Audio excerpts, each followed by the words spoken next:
किसी को मालूम है एस्ट्रोलॉजी कितनी प्रकार की होती है? कोई तुक्का आइडिया? कोई भी जन अपने हिसाब से कोई तुक्का मारे, चैट बॉक्स में लिख दो चाहे। कितने प्रकार की होती है, एक आइडिया? नाड़ी एस्ट्रोलॉजी के बारे में सुना है। नाड़ी एस्ट्रोलॉजी और केपी। और एंड देन वैदिक वाला जो कुंडली से हम बनाते हैं वो ही। और सिक्सटी बाकी एस्ट्रोलॉजी में शायद न्यूमरोलॉजी और ये सब शायद एस्ट्रोलॉजी में नहीं कवर होते हैं। फोर टाइप ऑफ एस्ट्रोलॉजियां होती हैं। 64 टाइप। 64 नंबर किसी को नहीं आता होता कि इतनी सारी कोई जान सके।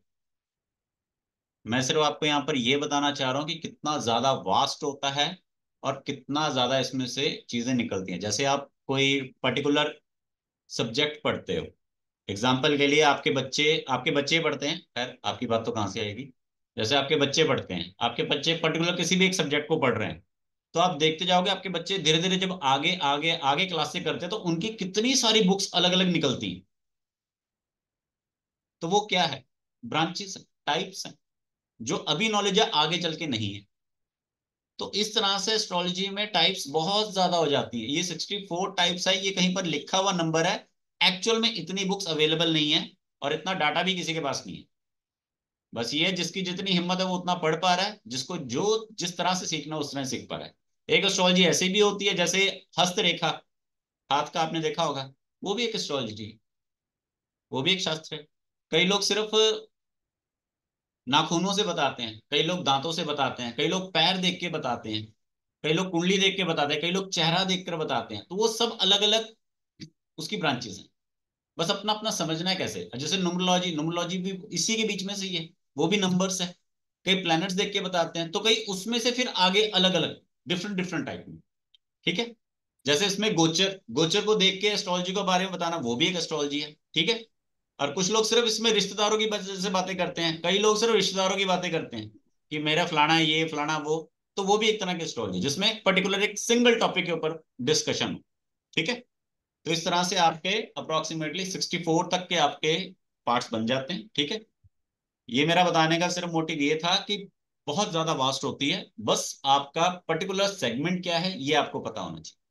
चलो, तो हमारी एस्ट्रोलॉजी में सबसे इंपॉर्टेंट क्या होता है, हम उसको समझते हैं। हमारे एस्ट्रोलॉजी में सबसे इंपॉर्टेंट होता है फर्स्ट नंबर पे हाउस।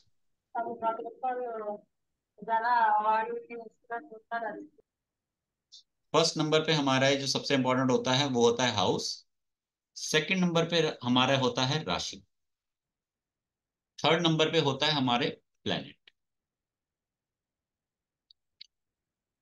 हाउस क्या होते हैं? ये जो आपको 1 नंबर से लेके 12 नंबर तक दिख रहा है ना, ये आपके हाउस है। 1 नंबर से लेके 12 नंबर तक जो दिख रहा है, 1 नंबर, 2, 3, 4, 5, 6, ये आपके हाउस है। ठीक है।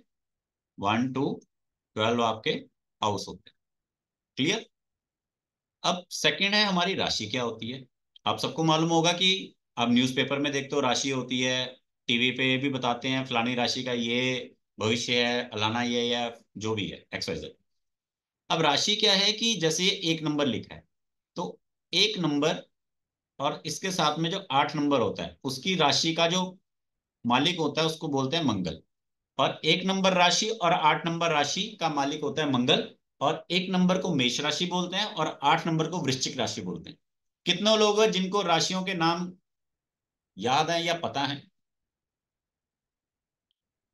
आप में से कितने लोग हैं जिनको राशियों के नाम याद हैं या मालूम है कि कौन सी राशि का कौन सा नाम है? चैट बॉक्स में मेंशन कर दो।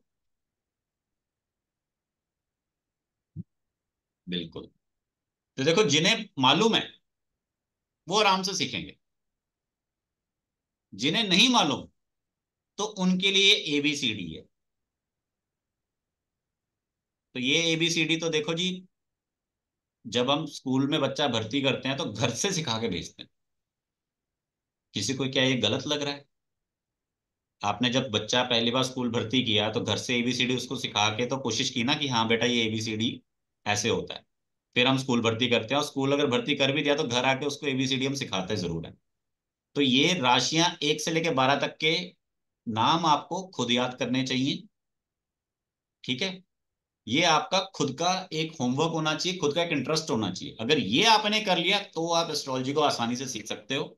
और कई लोग जो कहते हैं ना कि हमने बहुत बार कोशिश की है, हम एस्ट्रोलॉजी नहीं सीख पाए, समझ पाए, तो वो इसी वजह से नहीं सीख पाते क्योंकि उनका खुद का एफर्ट बहुत कम होता है उसमें। वो सामने वाले के ऊपर डिपेंडेंट होते हैं, सामने वाले सिखाएगा तो हम सीखेंगे। ये सबसे बड़ा एक मिथ है और ये एक गलत बात है कि आप सामने वाले के ऊपर डिपेंडेंट रहो। आपको कभी सामने वाला जैसा नहीं बनना, आपको अपनी क्वालिटी निखारनी है सामने वाले की गाइडेंस के को लेते हुए। ठीक है, क्लियर? आई थिंक यहाँ पे राशियां सबको क्लियर है। उसके बाद आता है हमारे प्लैनेट्स। प्लैनेट्स यहाँ पे आते हैं। हाँ, तो यहाँ पे श्वेता जी ने मेंशन किया है, तो यहाँ पर 1 से लेके 12 तक का कंटिन्यू है। आप यहाँ से कॉपी कर लीजिए और अपने पास नोट डाउन कर लो। आपको यहाँ पे 1 से लेके 12 तक के क्लियर है ये, 1 से लेके 12 तक है डिट्टो। फिर उसके बाद आता है हमारे प्लैनेट्स। तो प्लैनेट्स और राशि का आपस में रिलेशन बनाना होता है। प्लैनेट्स एंड राशि का आपस में रिलेशन बनाना होता है। मींस जैसे यहां पर हम क्या देख रहे हैं, एक मून है और एक जुपिटर है। फॉलो कर रहे हो सब? एक मून है और एक जुपिटर है, और साथ में क्या लिखा है, 9 नंबर। तो यहां पर देखिए मैडम ने 1 2 3 4 5 6 7 8 9, 9 नंबर पे उन्होंने सेगिटेरियस लिखा हुआ है। सेगिटेरियस को हिंदी में बोलते हैं धनु, धनु राशि। ठीक है, मतलब क्या है, धनु राशि जिसका प्लैनेट होता है, प्लैनेट होता है हमारा गुरु। उसके अंडर कौन सा प्लैनेट है यहाँ पर, एक है हमारा चंद्रमा और साथ में हमारे है गुरु। तो यहाँ पर हमें ये लिंक, यहाँ पर गुरु प्लस गुरु ऐड हो गया। यहाँ पर ये हमें लिंक मिल गया ना।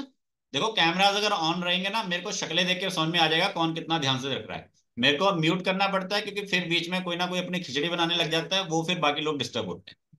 कैमराज ऑन रखो जो ध्यान से सुन रहा है। और जिसको डाउट होगा मैं खुद यहाँ से माइक ऑन कर दूंगा, आप आराम से पूछोगे, मैं आपको बताऊं। ठीक है, जैसे यहाँ पे आपको लिंक मिल गया ना, राशि से आपको लिंक मिल गया कि ये प्लेनेट यहाँ पर लिंकेज सही है या नहीं है।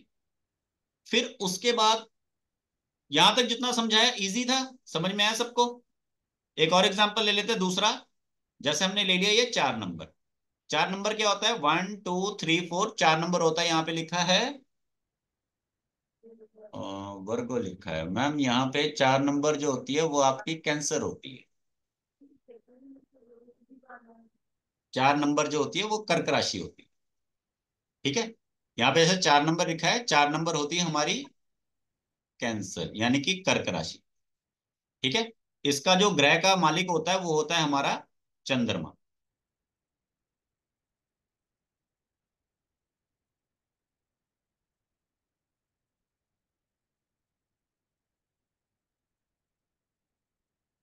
अब हम इसको लेते हैं। 4 नंबर जो होती है वो हमारी होती है कैंसर यानी कि हमारी हिंदी में कर्क राशि। इसका जो मालिक होता है वो होता है चंद्रमा। ठीक है, अब हमने क्या रिलेट किया, हमने सिर्फ 4 नंबर से इंडिकेट कर लिया कि 4 नंबर राशि कैंसर या कर्क राशि होती है जिसका मालिक चंद्रमा होता है। अब यहाँ पर प्लेनेट कौन सा है, मरकरी, मार्स एंड केतु। अब हमें सिर्फ ये देखना है कि चंद्रमा का इन तीनों से संबंध कैसा है।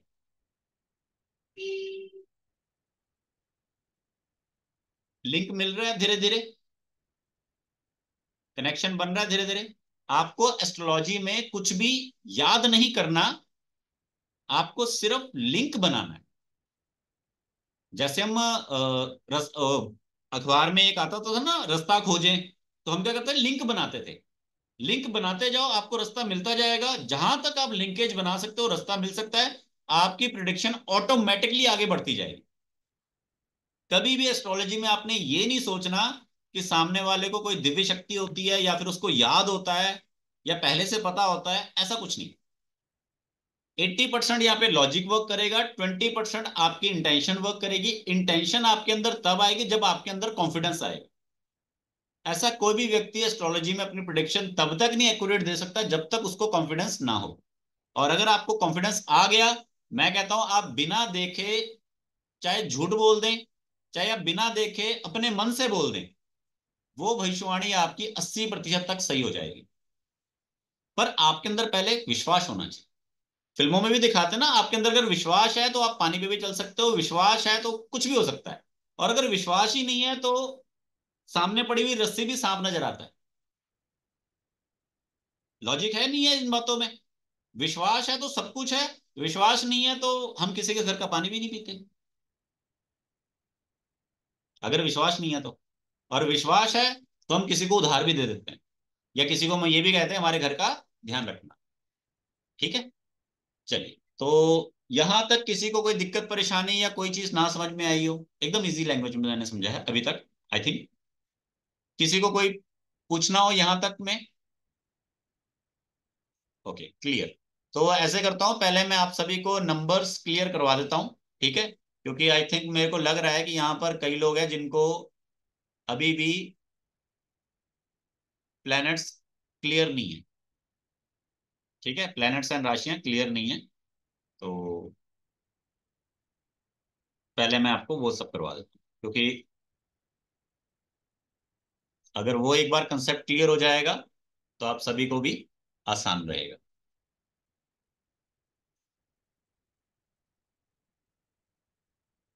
एक नंबर मेष राशि, दो नंबर वृषभ राशि, तीन नंबर मिथुन राशि, चार नंबर कर्क राशि, पांच नंबर सूर्य की राशि।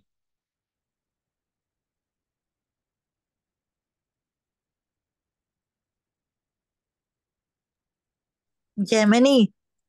जैमिनी नहीं, पांच नंबर सूर्य होता है। सूर्य, सिंह, लियो। सिंह, हाँ वही मैं कह रहा हूँ, सी सिंह सूर्य की राशि। छह नंबर मिथुन के बाद आपका आएगा कन्या। ठीक है, कन्या। फिर उसके बाद सात नंबर आपका आएगा तुला। आठ नंबर आएगा आपका वृश्चिक। फिर नौ नंबर आएगा आपका धनु।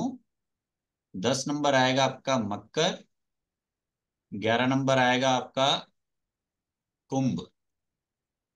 बारह नंबर आएगा आपका मीन। पीसेस। ठीक है, अब इंग्लिश में जिसने लिखना है वो इंग्लिश में लिख लो, जिसको हिंदी में लिखना है वो हिंदी में लिख लो। ठीक है, अब हिंदी में मेरे को ज्यादा रिलेट होता है, इसलिए मैं हिंदी में लिख रहा हूँ। क्यों? क्योंकि उससे हम, मतलब मेरे को ज्यादा हेल्पफुल लगता है, मेरे को ज्यादा उसमें आदत अच्छी बनी हुई है। जिसको जैसे सही लगता है वो वैसे पकड़ो। ठीक है, पहले तो ये नंबर लिख लो सभी लोग, और याद भी कर लेना। ठीक है, कभी कभी एक आध नंबर आगे पीछे हो जाता है, भूल जाता है। जैसे ये हमें पांच नंबर पर मैं अटक गया था, मेरे को इतना तो पता है भी सूर्य है पर कौन सा है वो थोड़ा सा दिमाग से निकल गया, ठीक ना?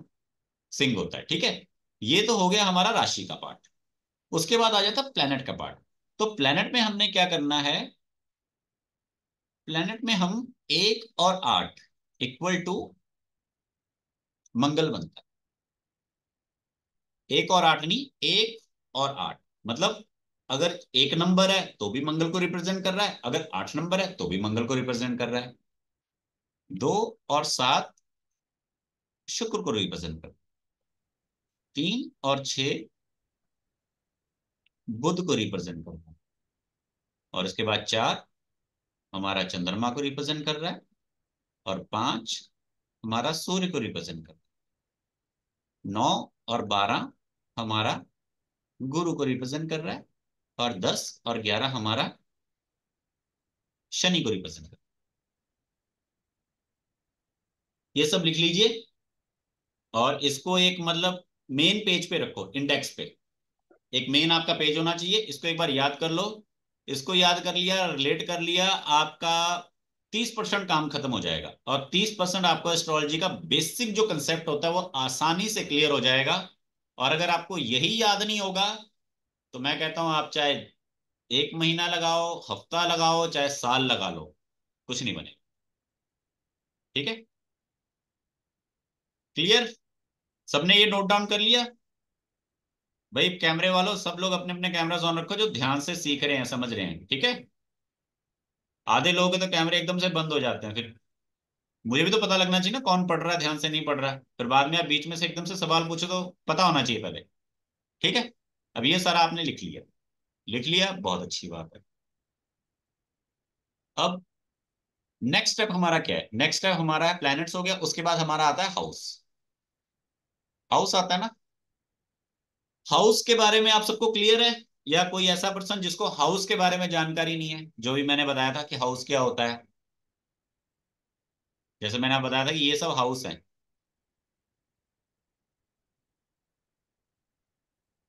हाउस के बारे में किसी को कोई क्वेश्चन, या हाउस को भी पूरा सर मुझे क्लियर नहीं है। क्लियर कराऊं?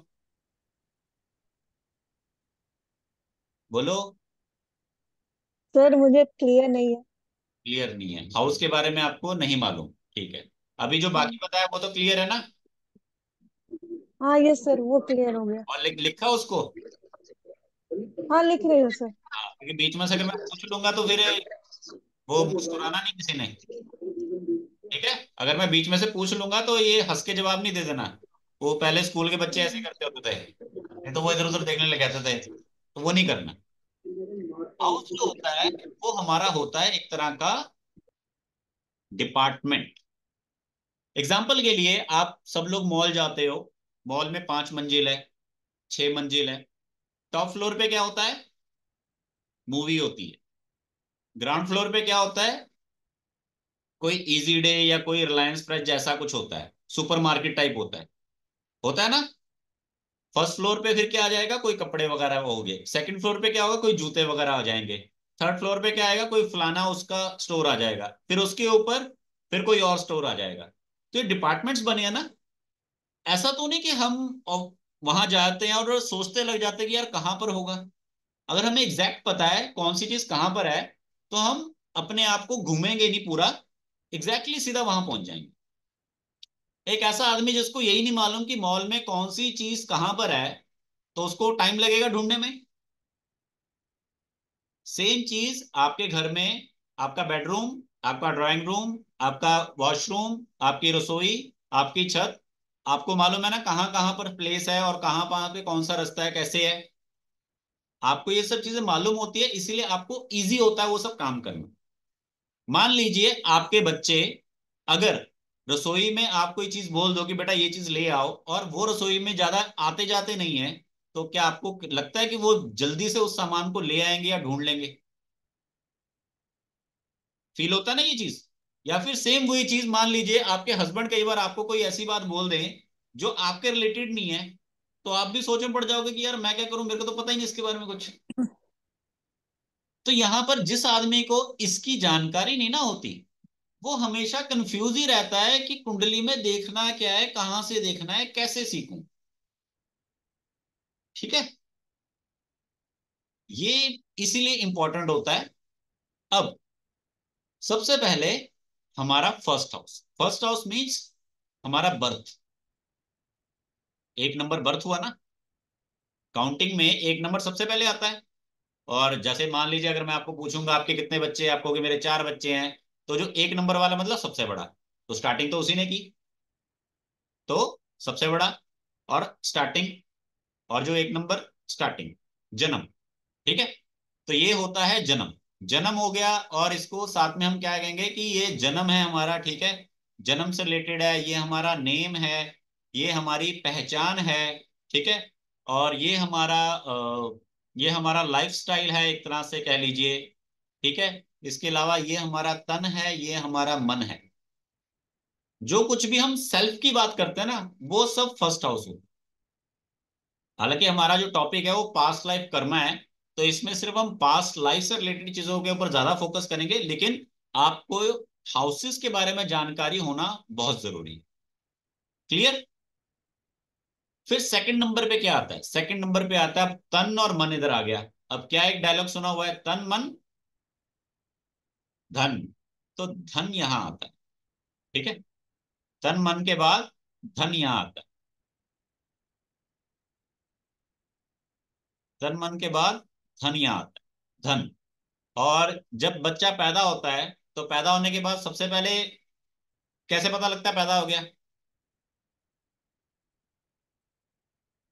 अब हॉस्पिटल के अंदर तो एक ही बंदा होता है ना, पेशेंट ही होता है, बाकी सब तो बाहर खड़े होते हैं। जो बाहर खड़े हैं उनको कैसे पता लगता है कि बच्चा पैदा हो गया?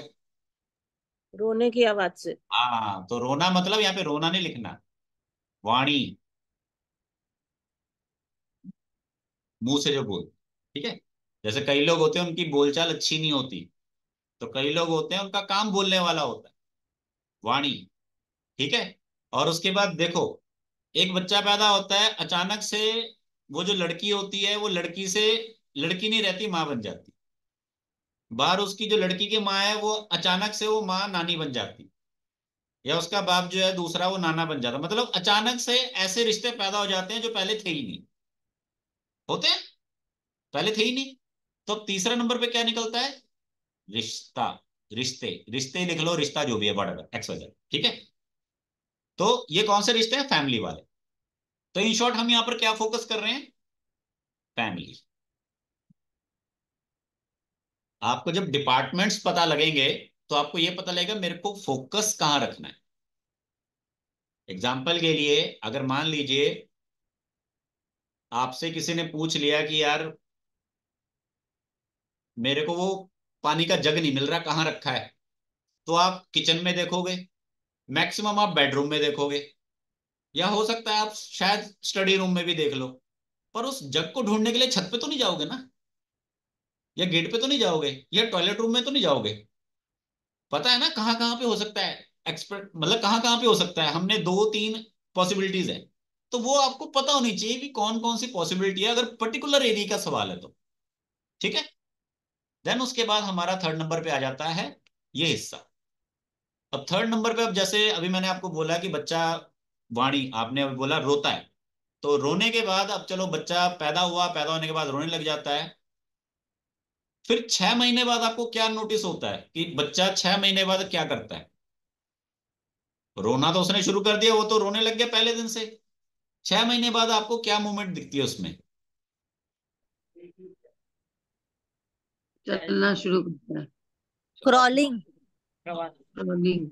6 महीने बाद जिसने चला दिया ना वो तो महान है। Crawling crawling. उसको क्या बोलते हैं? क्रॉलिंग इंग्लिश में। एफर्ट। अरे सबको तो हाँ, कोशिश करते हैं चलने में। उसके चलने से पहले क्रॉलिंग करते हैं। हाँ वो, चार पैर में ऐसा घूमना। हाँ हाँ मान गए आपको, आपके ने पाले हैं मानता हूं मैं, सबने पाले हैं, या बस याद नहीं आ रहा होगा। ठीक है। तो एफर्ट। अब ये क्रॉलिंग वाला शब्द है, भले आपने बहुत सही बोला है, पर किसी की कुंडली देख के हम उसमें क्रॉलिंग वर्ड थोड़ा ना जोड़ देंगे। यहाँ जी आपकी कुंडली में क्रॉलिंग नजर आ रही है, नहीं, सिर्फ उस चीज को रिलेट करके समझना। ठीक है। एफर्ट। वो बच्चा एफर्ट मारता ना, उसको कोई नौकरी वोकरी की कोई टेंशन थोड़ी ना है, मेरी घरवाली भाग गई या पैसे नहीं आ रहे हैं। उसको सिर्फ अपना दूध से मतलब है, और उसको बिस्तर से नीचे कूदने से मतलब है, कि चाहे जो मर्जी हो जाए, बस मेरे को बिस्तर से नीचे कूदना, मीन्स एफर्ट मारना है।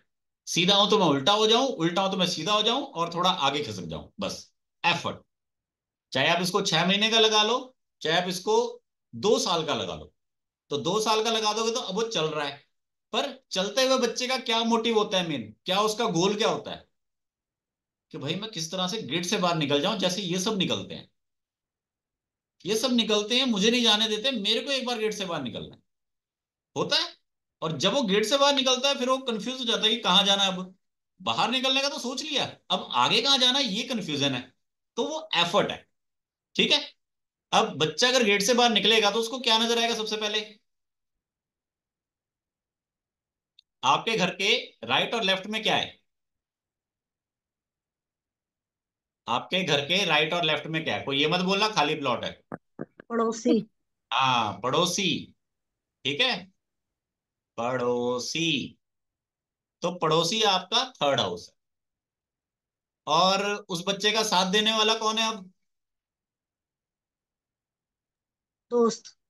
आपके ब्रदर सिस्टर और आपके फ्रेंड्स। ठीक है। और यहां पे साथ में आ जाता है आपका शॉर्ट ट्रेवल, जो कहते हैं ना चल बेटा तेरे को घुमा के लेके आता हूँ पार्क में, या चल तेरे को चिज्जी खिला के लाता हूँ, तो वो शॉर्ट ट्रेवल आ गया। ठीक है। और फ्रेंड्स आ गया, तो यहाँ पर क्या समझना है, जिसका थर्ड हाउस अच्छा होगा उसके पड़ोसी भी, पड़ोसियों के साथ भी अच्छी बनेगी, उसके भाई बहनों के साथ भी अच्छी बनेगी, उसके फ्रेंड्स भी अच्छे होंगे, वो शॉर्ट टर्म मतलब घूमता रहेगा। ये इस तरह से आपने चीजों को रिलेट करना। अब हम आगे आ जाते हैं अपना चौथे पे। चौथा घर क्या है हमारा? चौथा घर होता है हमारा जहां आप सब बैठे हो। तो यहां पर हम क्या देखते हैं? सबसे पहले सुख। मकान। सुख। सुख। अब सुख क्या होता है? आपके पास अपना मकान है, आप किराए पे हो, आपके पास अच्छा फर्नीचर है, आपके पास सेकंड हैंड फर्नीचर है, आपके घर में पेंट बढ़िया है, आपके घर में पेंट बढ़िया नहीं है, आपके घर में ये चीज नहीं है, आपके घर में ये चीज बहुत अच्छी है।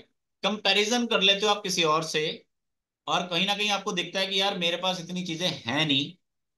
तो वो अंदर ही अंदर मन में एक दुख आ जाता है।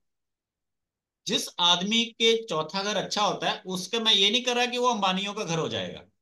वो अंबानी, वो बंदे के पास चाहे कैसा भी कुछ हो, चाहे उसका घर बढ़िया है नहीं बढ़िया है, चाहे जैसा मर्जी हो, वो सुखी में रहेगा। चाहे वो सूखी रोटी भी खा रहा है तो वो संतुष्टि से खाएगा। और कई लोगों के पास अब बढ़िया बढ़िया सब कुछ होएगा फिर भी वो दुखी रहेंगे, क्योंकि उनका चौथा घर सही नहीं। पहली चीज मैंने क्लियर बता दी, सुख। उसके बाद आएगा आपका मकान कह लो चाहे घर कह लो, फिर आप इसमें डाल दो गाड़ी। ठीक है? सुख, मकान, गाड़ी। ठीक है? और मकान, वैसे मकान होता है जो जिसमें कोई रह नहीं रहा, और जिसमें कोई रह रहा है उसको कहते हैं घर। घर। ठीक है? मकान वर्ड वैसे सही नहीं होता। अगर आपके पास तीन चार घर हैं, दैट मीन्स आपके पास तीन चार मकान है। जिसमें आप रह रहे हो वो आपका घर है, बाकी आपके मकान है। तो जिस आदमी का जितना ये एरिया अच्छा होता है उसके उतने ज्यादा घर भी होते हैं, उतनी उसकी गाड़ियां भी होती है, और उसका जीवन सुखी है। Luxury property. अरे गाड़ी और घर आ तो गया, तो वही चीज तो है। अब गाड़ी जिसके पास होगी उसी के पास तो लग्जरी आएगी। ठीक है? अब एक और चीज, आपके पास सुख है या नहीं है और आप सुखी हो या नहीं, ये कभी भी आप खुद डिसाइड नहीं करते। क्योंकि 100 में से 90 या 99 लोग तो कभी मानते ही नहीं कि मैं सुखी हूं।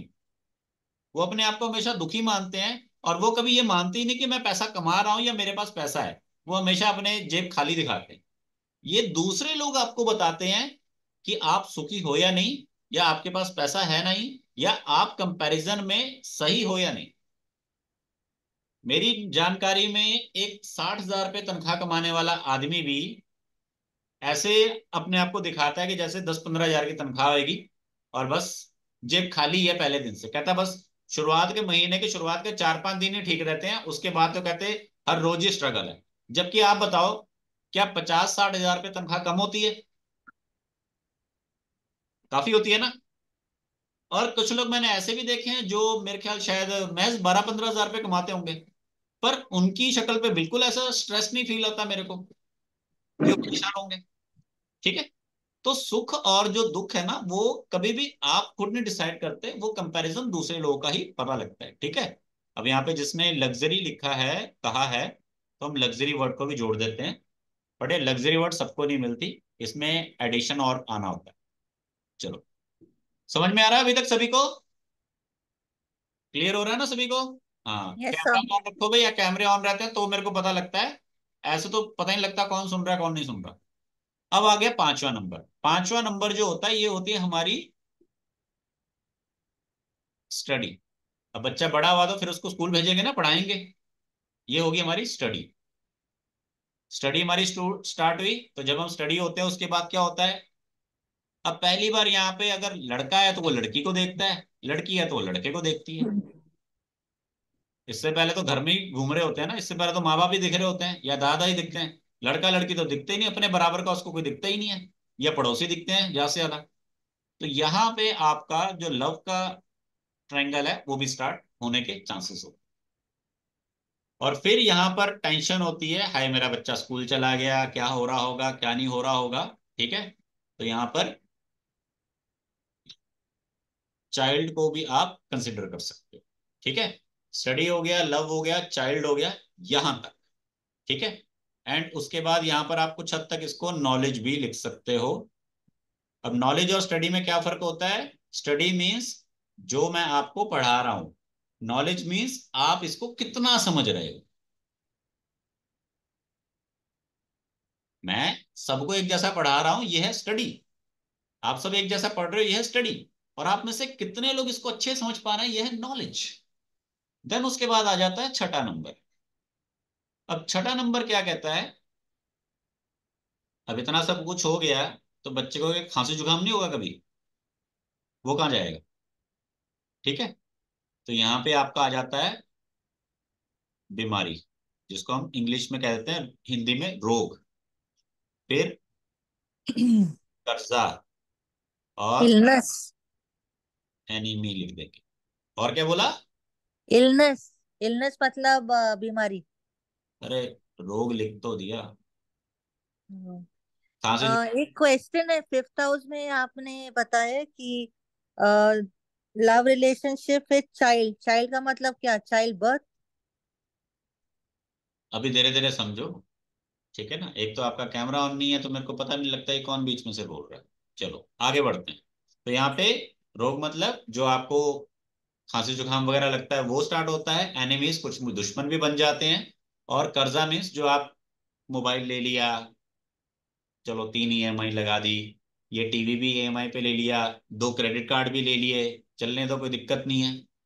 तो वो यहाँ से शुरू होता है। देन उसके बाद, और हाँ यहाँ पर एक और चीज, यहाँ पर आप जॉब भी लिख दो। बच्चा थोड़ा पढ़ा रहता है, जब आपने से पढ़ाई कर ली, लड़की वगैरह भी देख ली, फिर हम कहते हैं ना चल नौकरी कर, तो नौकरी करने लगी। जैसे ही बच्चे की नौकरी लगते हैं अब कहते हैं अब तेरी शादी करा देंगे। होता है ना, आप में से ज्यादातर लोग ये करते हैं, तेरी नौकरी लग गई, चल तेरे लिए लड़की ढूंढते। मैरिज। मैरिज, या फिर हम कहते हैं कि भाई कोई काम खोलते हैं पार्टनरशिप में, ऐसा ही होता है। या फिर हम कहते हैं कि भाई अब पेपरों की तैयारी करो, सरकारी पेपर की तैयारी करो या कंपटीशन की तैयारी करो, तो कंपटीशन लगा लीजिए, ठीक है, या आपका कॉम्पिटिटर लगा लीजिए। ठीक है, अब हस्बैंड वाइफ में भी तो कंपटीशन लगा ही रहता है। इसने मेरे को गुस्सा कराया, इसने मेरे को मारा, इसने मेरे को मारा, इसने मेरे को मनाया नहीं, ये देर से आया, ये जल्दी नहीं उठा, XYZ बातों पे ऐसे ही कंपटीशन लगा रहता है। और कॉम्पिटिटर कौन है? वही है आपका।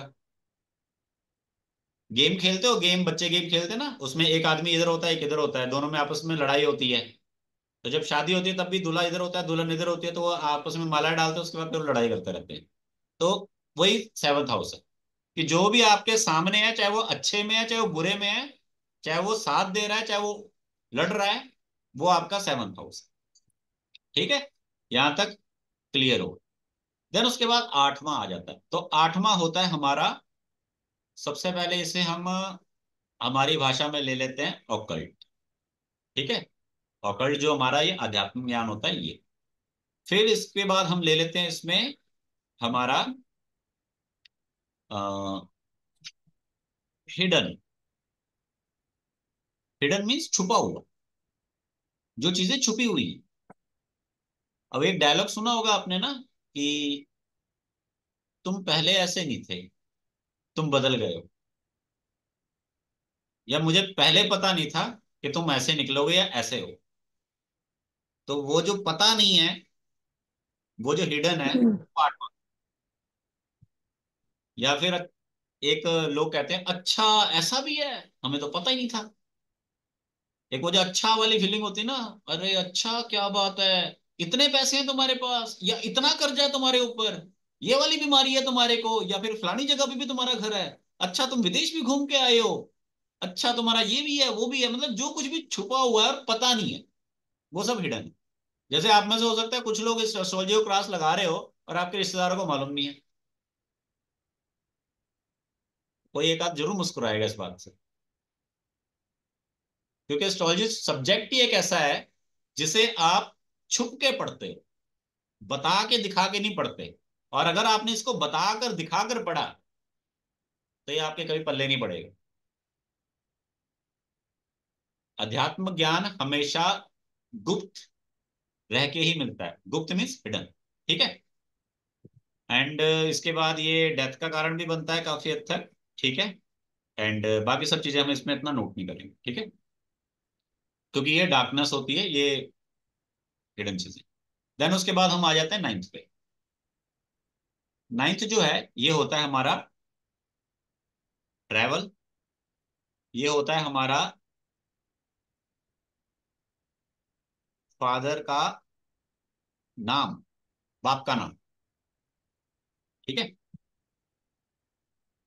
अब ये बाप का नाम क्या होता है ये बाद में समझाऊंगा, मतलब मैंने अपने हिसाब से इस तरह से इसको बनाया है। बाकी आप इसको जैसे आपको सही लगेगा आप उस हिसाब से समझ लीजिएगा, ठीक है। एंड ट्रैवल हो गया, एंड देन इसको नेक्स्ट इसमें आ जाएगा हमारा रिलीजन, मीन्स धर्म। अब ये धर्म वाला वर्ड मैंने क्यों लिया है कि जैसे मान लो क्वेश्चन आ जाए कि जी मैं इस लड़की से शादी करना चाहता हूं, क्या हो पाएगी, या इस लड़की का बाप मानेगा। तो अगर उसके बाप का ये धर्म वाला पॉइंट स्ट्रांग हुआ तो वो कहेगा लड़की जाती है जान दे पर मैं नहीं मानूंगा। या अगर लड़की का धर्म वाला पॉइंट स्ट्रांग होगा तो समझ लो वो तुम्हें घुमा रही है, तो तुम्हारे लपेटे में नहीं आएगी, ठीक है। मतलब उसने हटना नहीं है, वो छोड़े, वो नहीं आएगी, ठीक है। ट्रैवल, फादर नेम, रिलीजन, धर्म, एंड इसके अलावा आप इसको हायर स्टडी, हायर स्टडी भी लिख सकते हो आप इसको। एंड कुछ हद तक आप इसको ट्रैवल तो मैंने यहाँ पे लिखी हुई है, ठीक है। इन शॉर्ट आप ये मान लीजिए कि ये आपकी मैरिज है, ठीक है, ये आपका दहेज है, और ये आपका हनीमून है, शॉर्टकट में। अगर किसी को इस तरह से चीजों को समझना है तो इस तरह से भी मैंने आपको ये चीजें स्टोरी वाइज समझाने की कोशिश की है। देन उसके बाद क्या होता है, जब शादी हो गई, दहेज में गाड़ी भी मिल गई, बाइक मिल गई, या सोना चांदी जो भी मिला नहीं मिला, और उसके बाद घूम फिर के भी आ गए, उसके बाद क्या होता है, अब सीरियस हो जाओ। यही बोलते हैं ना माँ बाप, सीरियस हो जाओ दोनों को। तो उसके बाद आता है हमारा कर्म। कर्म मीन्स काम, आप क्या काम कर रहे हो, आपकी जॉब या बिजनेस। उसके बाद आता है लास्ट में, क्यों लोग कहते हैं कि शादी करा दो इसकी अकल आ जाएगी, क्योंकि वो अकल का कंसेप्ट ही बाद में आ रहा होता है, उससे पहले तो आपको स्टेप चलने होते हैं। देन उसके बाद यहां पर आपके आता है प्रॉफिट, और यहां पर आपका आता है प्रॉफिट कह लीजिए, इसको ग्रोथ कह लीजिए, और यहां पर या फिर विश फुलमेंट कह लीजिए। जैसे कई बार आपने सुना होगा ना कि फलानी लड़की की शादी हो गई हमारे यहाँ, तो हमारे भाग खुल गए, ये लड़की बहुत लक्की है हमारे लिए। तो वो जब हनीमून हो जाता है उसके बाद ही वो लक्की वाला पॉइंट आता है, जब घूम फिर के आ जाता है ना 3 महीने बाद ही वो लक्की या अनलक्की चीज काउंट होती है, या अच्छा है या बुरा या जो भी है, कई बार जल्दी हो जाता है। देन उसके बाद लास्ट में यहाँ पे हमारा आता है, लास्ट में हमारा यहाँ क्या काउंट होता है, जो लास्ट वाला पॉइंट है, यहाँ पे हमारा आता है दुख, हानि, और नींद, जेल, और कुछ हद तक इसको हॉस्पिटल। बस फिलहाल इतना ही लेंगे, ठीक है, नहीं तो इसमें मृत्यु मृत्यु भी बीच में आ जाएगी। चलो तो अब मैं सभी लोगों को अनम्यूट करता हूं, और एक बार मेरे को सभी लोग बताइएगा कि इस पूरे इसमें किसी को कुछ भी ना समझ में आया हो या फिर कुछ पूछना हो। क्लियर हुआ सभी को? Yes sir. कैसा लगा कंसेप्ट ये समझने में? इजी। जी इजी है ना? जी इजी। सर। हाँ। अब आपको अपनी लाइफ का 80% तो पता लग गया ना कि कौन सा डिपार्टमेंट कहां पर है। जी जी। कोई ऐसा व्यक्ति यहां पर जो बोले कि मेरे को फलाना डिपार्टमेंट अभी भी क्लियर नहीं हुआ, अपने मन से कोई एक डिपार्टमेंट ऐसा वर्ड यूज करो जो यहां पर नहीं लिखा मैंने। हालांकि ऐसे बचे हैं, बहुत सारे बचे हैं, और एक आम आदमी के लिए इतने सफिशिएंट होते हैं। आप कोई भी एक डिपार्टमेंट अपने मन से बोलो जो यहां पर नहीं लिखा।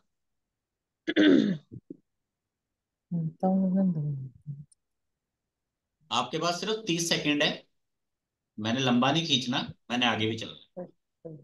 सर स्पोर्ट्स में माता मिस हो गया। अरे मैं ये नहीं कह रहा मिस क्या हुआ है, मैं ये कह रहा हूं कि मैं, मेरी गलती क्या है वो मत बताओ, मैं सीखने पे ध्यान दो। मैं वही देख रहा था कि कितने लोगों ने रट्टा मारा हुआ है, इसीलिए मैंने वो जगह छोड़ी हुई है, वहां पे दिख रहा है जगह छोड़ी हुई है लिखने के लिए। ठीक है ना? तो मैं ये इसीलिए जानबूझ के हम छोड़ते हैं। कई बार क्या होता है, टीचर जानबूझ के 1 2 3 के बाद ना 4 लिखना छोड़ देता, 5 लिख देता है कि बच्चों का ध्यान आएगा। मैंने ये पूछा है कि कौन सा एक पर्टिकुलर पॉइंट जो आपको लगता है कि मेरे को जानना है पर यहाँ पे नहीं है।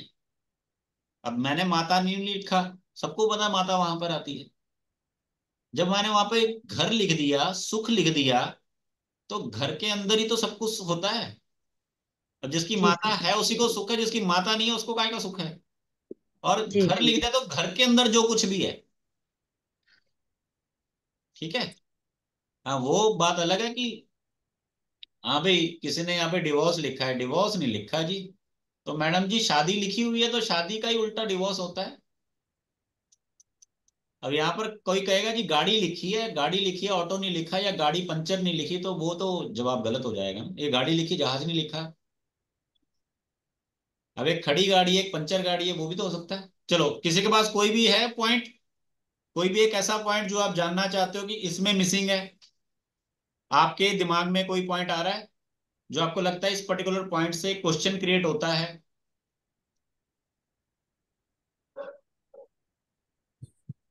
अर्चना मैम आपके ऊपर भी आएंगे। ठीक है ना? अभी सिर्फ मैं हाउसेस क्रिएट कर रहा था। और ये जो आपने लिखा है, कोई बात नहीं, बहुत अच्छा लिखा है, इसी के ऊपर ही पूरी कहानी बताऊंगा, लेकिन पहले पता तो होना चाहिए ना। लास्ट कोई और, लास्ट 30 सेकेंड, कोई पर्टिकुलर पॉइंट या कोई पर्टिकुलर एरिया?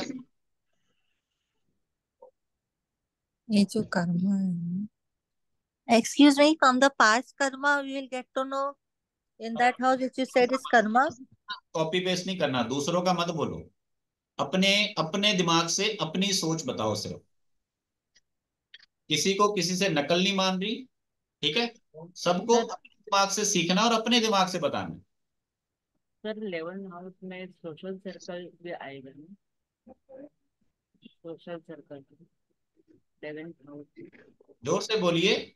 11th हाउस में सोशल सर्कल्स भी आएगा ना? Society, social service. Society society. हम सोसाइटी को मतलब सोसाइटी, एक मिनट, मेगा मैम मेरा एक सवाल है आपसे।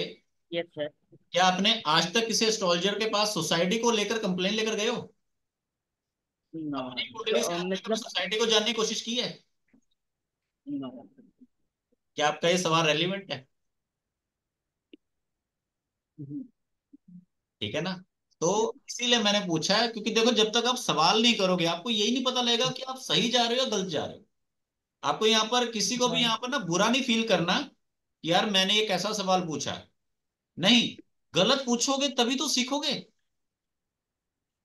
आपने सोसाइटी पूछी, अच्छी बात है, कोई दिक्कत नहीं है। कई लोग मेरे से पारक पूछ लेते हैं। ठीक है ना? लखा। कुंडली में तो मैं यही बता दूं किसके घर के पास बिजली की लाइन है, किसके घर के पास खाली प्लॉट होएगा, बताने को वही बता सकते हैं, ऐसी बात नहीं है। बट रेलिवेंट नहीं है जो, उस पर ध्यान नहीं देना चाहता। अब यहाँ पर एक पर्सन ने पूछा है एंसेस्टर्स, तो जहां पर एंसेस्टर पूछा गया है वहां पर मैं ये जानना चाहूंगा एंसेस्टर कौन होते हैं, बताएगा कोई? कौन होता है एंसेस्टर? ग्रेट ग्रैंडफादर, ग्रैंडमदर, अच्छा, ग्रेट ग्रैंडमदर। ठीक है। अगर जिंदा हो तो? जिंदा हो तो भी होते हैं दे किसी के? ऑलवेज बी, उनका ब्लेसिंग से ही हम लोग आगे जाते हैं। हाँ, तो पूर्वज, पूर्वज इन शॉर्ट वो लोग जो मर चुके हैं। क्या इस पूरे उसमें कहीं पर डेथ वर्ड लिखा है? हाँ, वाह शाबाश, सब लोग महान है। दहेज लिखा है? फट से नजर आ जाएगा दहेज, दहेज के बगल में क्या लिखा है? हाँ, तो डेथ मतलब ये सिर्फ अपनी मृत्यु मत सोचो, ये हर किसी की मृत्यु यहीं पे ही है। मृत्यु मतलब अगर मुंह से मृत्यु वर्ड निकल रहा है, चाहे वो मेरी है किसी और की है, चाहे वो कई लोग तो अपनी ननद ननद भाभी देवरानी को ही उड़ाने का सोचने पड़ जाते हैं। तो किसी की भी मृत्यु का कोई भी सवाल है, यहीं से उसका लिंक पकड़ना। मतलब 8 हाउस देख का वो कहते हैं ना, देखना है। फलाना मरेगा तो हमारे को प्रॉपर्टी मिलेगी, तो उसका लिंक भी यहीं से पकड़ना है। चाहे वो ससुर हो, चाहे वो सास हो, चाहे वो नाना नानी जेठ जेठानी कोई भी हो, बस आपको पकड़ना आना चाहिए अगर बनता हो तो। ठीक है। और यहाँ पर एक इन लॉज की बात की गई है, तो शिल्पा मैम हाँ, इन आपका लॉ। इन लॉज का क्वेश्चन है, वो भी यहाँ पे रिलेट हो जाएगा। बस इन लॉज वाला जो वर्ड है उसके लिए थोड़ा सा एडवांस स्टडी करनी पड़ेगी, कि आपको पहले बेसिक पूरा क्लियर हो जाए, और आपको फिर ऐसे पता लग जाए कि जैसे मैं यहाँ पे खड़ी हूं, अब मेरे को अपना इन लॉ पकड़ना है। इन लॉ जो होता है हमारा नहीं ना होता, हमारी फैमिली का नहीं ना होता, अलग होता है। अब जैसे कई लोग हैं, कई लोग जैसे एक फैमिली ट्री होता है ना, उसका सवाल पूछ लेते हैं कि जी मेरी चाची की लड़की ऐसे करके भड़का रही है मेरी घरवाली को। ठीक है, मेरी चाची की लड़की मेरी घरवाली को भड़का रही है, तो बताओ क्या करें। और उसमें पहले आपको अपने आप को देखना होगा, आप कहां पर हो, फिर चाची ढूंढनी पड़ेगी, फिर उसकी लड़की, फिर उस लड़की से आपकी वाइफ। अगर तो वो कनेक्शन बन रहा है तो उसका सोल्यूशन मिलेगा, अदरवाइज नहीं। तो इन लॉज के लिए आपको पहले अपने आप को स्टैंड लेना पड़ेगा, उसके बाद आपको रिलेशन ऐसे बनाने पड़ेंगे। अगर तो लेट हो गया तो उसका आपको आंसर मिल जाएगा, अदरवाइज नहीं मिलेगा। ठीक है। तो आई होप कि मैंने यहाँ पर जो ये आपको आपको जितना बताया, इसमें आपको तकरीबन 95% आपको पूरा क्लियर हो गया है, कि आपको हर एक डिपार्टमेंट क्लियर हो गया।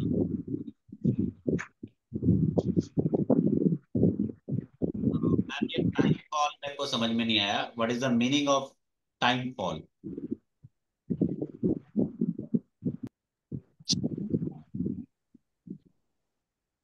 मतलब अभी हर चीज का एक वक्त होता है ना, तो वो वक्त मतलब हम ये कह सकते हैं कि किसी का अच्छा वक्त है, किसी का बुरा वक्त है। तो ये कैसे एनालाइज होगा? ये हाउस से एनालाइज होता है या किसी और चीज से एनालाइज होता है? कितने लोग मानते हैं कि उनका अच्छा वक्त है? हम्म? मानता कौन है आज के टाइम पे कि हमारा अच्छा वक्त चल रहा है? कोई नहीं मानता। बस सीख लो, आपको पता लग जाएगा। सिर्फ सामने वाला अगर आपको बताया जाएगा तो कभी नहीं होगा। चलो ठीक है, इसको मैं मिटा रहा हूँ, किसी ने फोटो खींचनी है या फिर अगर नोट करना तो कर लिया होगा आई थिंक। ठीक है, कर दूं, हटा दूं?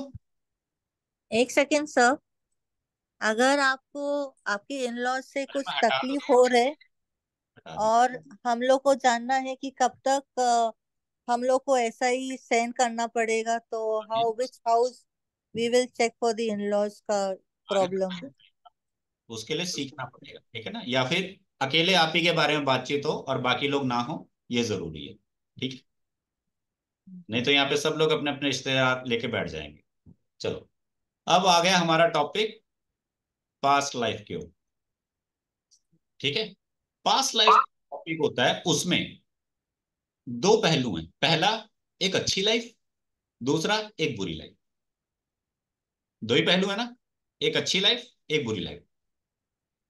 हमारी जो पुरानी जिंदगी होती है, उसके बिहाफ पे हमें नई जिंदगी मिली होती है। ये तो मानते हैं ना लोग कि हमने पहले कुछ अच्छे कर्म किए इसलिए हमारे को दोबारा ये जीवन मिला है, और अगला जीवन मिलेगा या नहीं मिलेगा तो वो भी कर्मों के हिसाब से डिपेंड रहेगा।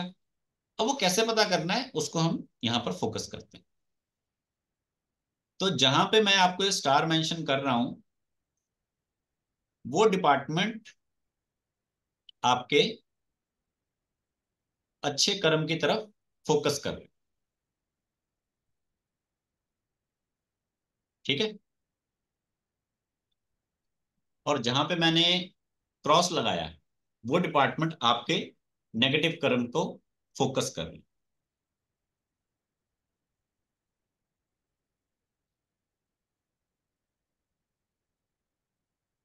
और ये जो ऊपर के दो डिपार्टमेंट हैं, ये बीत चुकी जिंदगी को बताते हैं, और अभी का आपका जो लाइफ का कैसा चलेगा उसको बताते हैं। ठीक है, और इन सब का आपस में कहीं ना कहीं कॉम्बिनेशन बना होता है। ऐसा नहीं किसी का एक अकेला रहेगा, सबका आपस में कॉम्बिनेशन बना रहता है। उसके बिहाव पे हम आगे देखते हैं कि क्या होगी, प्रोडिक्शन क्या होगी, कहानी क्या होगी, पर्सन की जिंदगी में क्या बनेगा क्या नहीं बनेगा। पास्ट लाइफ कर्मा में हम सूर्य को लेते हैं, चंद्रमा को लेते हैं, इसके बाद हम जुपिटर को और सैटर्न को और Rahu and Ketu, in 6 planets को लेते हैं। यहां पर हमारा मरकरी नहीं आएगा, हमारा मार्स भी नहीं आएगा और हमारा वीनस भी नहीं आएगा।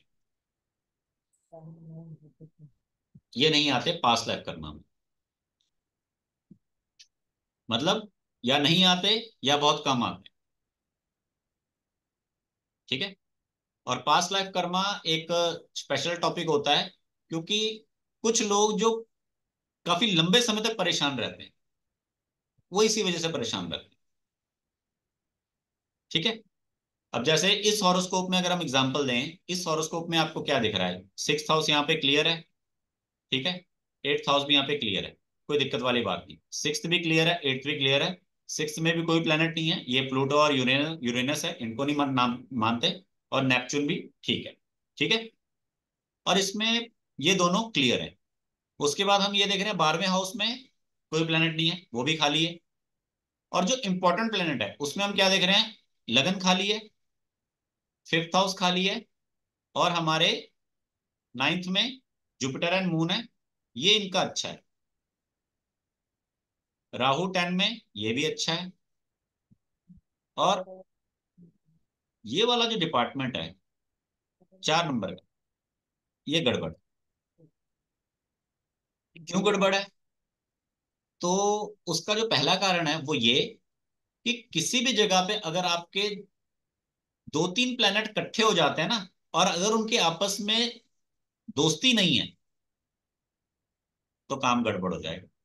जैसे मान लीजिए आपके घर में अगर आप ज्वाइंट फैमिली में रह रहे हो और अगर बनती नहीं है, तो कैसा माहौल रहता है? बेकार। या मान लो किचन में अगर 2-3 लोग मिलके काम कर रहे हैं, पर आपस में उनकी बन रही नहीं, कोई कड़छी इधर चला रहा है, कोई तो एक दूसरे की कोनी लगती है, तो फिर क्या होता है? बेकार। वो एरिया खराब हो जाता है, खाना भी नहीं बनता और कलेश भी लगा रहता है।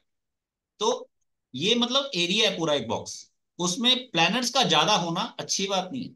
और वो प्लैनेट्स मिलजुल के रहें तो अच्छी बात है, मतलब उसके साथ के हो। लेकिन अगर उसके साथ के नहीं है, तो गड़बड़। अब जैसे यहां पर क्या दिख रहा है? मरकरी, मार्स, केतु, और यहाँ पे जो 4 नंबर है इसको आप मून मान लो,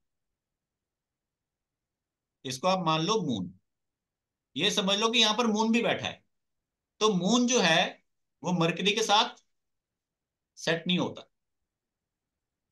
मरकरी को मून अच्छा नहीं लगता, लेकिन मून को मरकरी न्यूट्रल है। मून के साथ मंगल ठीक है, पर मंगल को मून अच्छा नहीं लगता। मून के साथ केतु सही नहीं है। और केतु जब 4th हाउस में आ जाता है तो उस व्यक्ति का घर में मन नहीं लगता।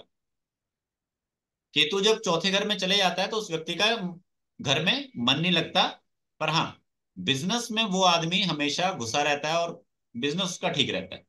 पर यहां पर बिजनेस उसका ऐसा होना चाहिए जो रनिंग में हो, राहु से जुड़ा बिजनेस है। इस व्यक्ति का चंद्रमा ठीक नहीं है। और अगर ये घर से जुड़ा कोई काम करता है या फिर हाउस होल्डिंग से रिलेटेड कोई काम करता है, तो उसमें इसको स्ट्रगल ही मिलेगा। ठीक है। घर का सुख, अब घर का सुख में क्या आ जाता है? रिलेशन भी इसी में आ जाते हैं, आते कि नहीं आते? रिलेशन भी इसी में आ जाते हैं। तो ये सब चीजें हमारे को इस तरह से धीरे धीरे रिलेट करके समझनी होती है। क्योंकि पहले आपको हाउस सारे पता होने चाहिए जो आपको भी बताए। जब आपको हाउस क्लियर हो गए, उसके बाद आपको गुड बैड जो है वो धीरे धीरे क्लियर होता है।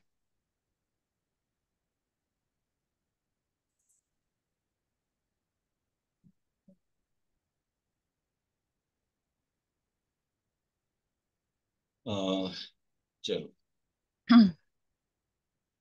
यहां तक क्लियर सभी को?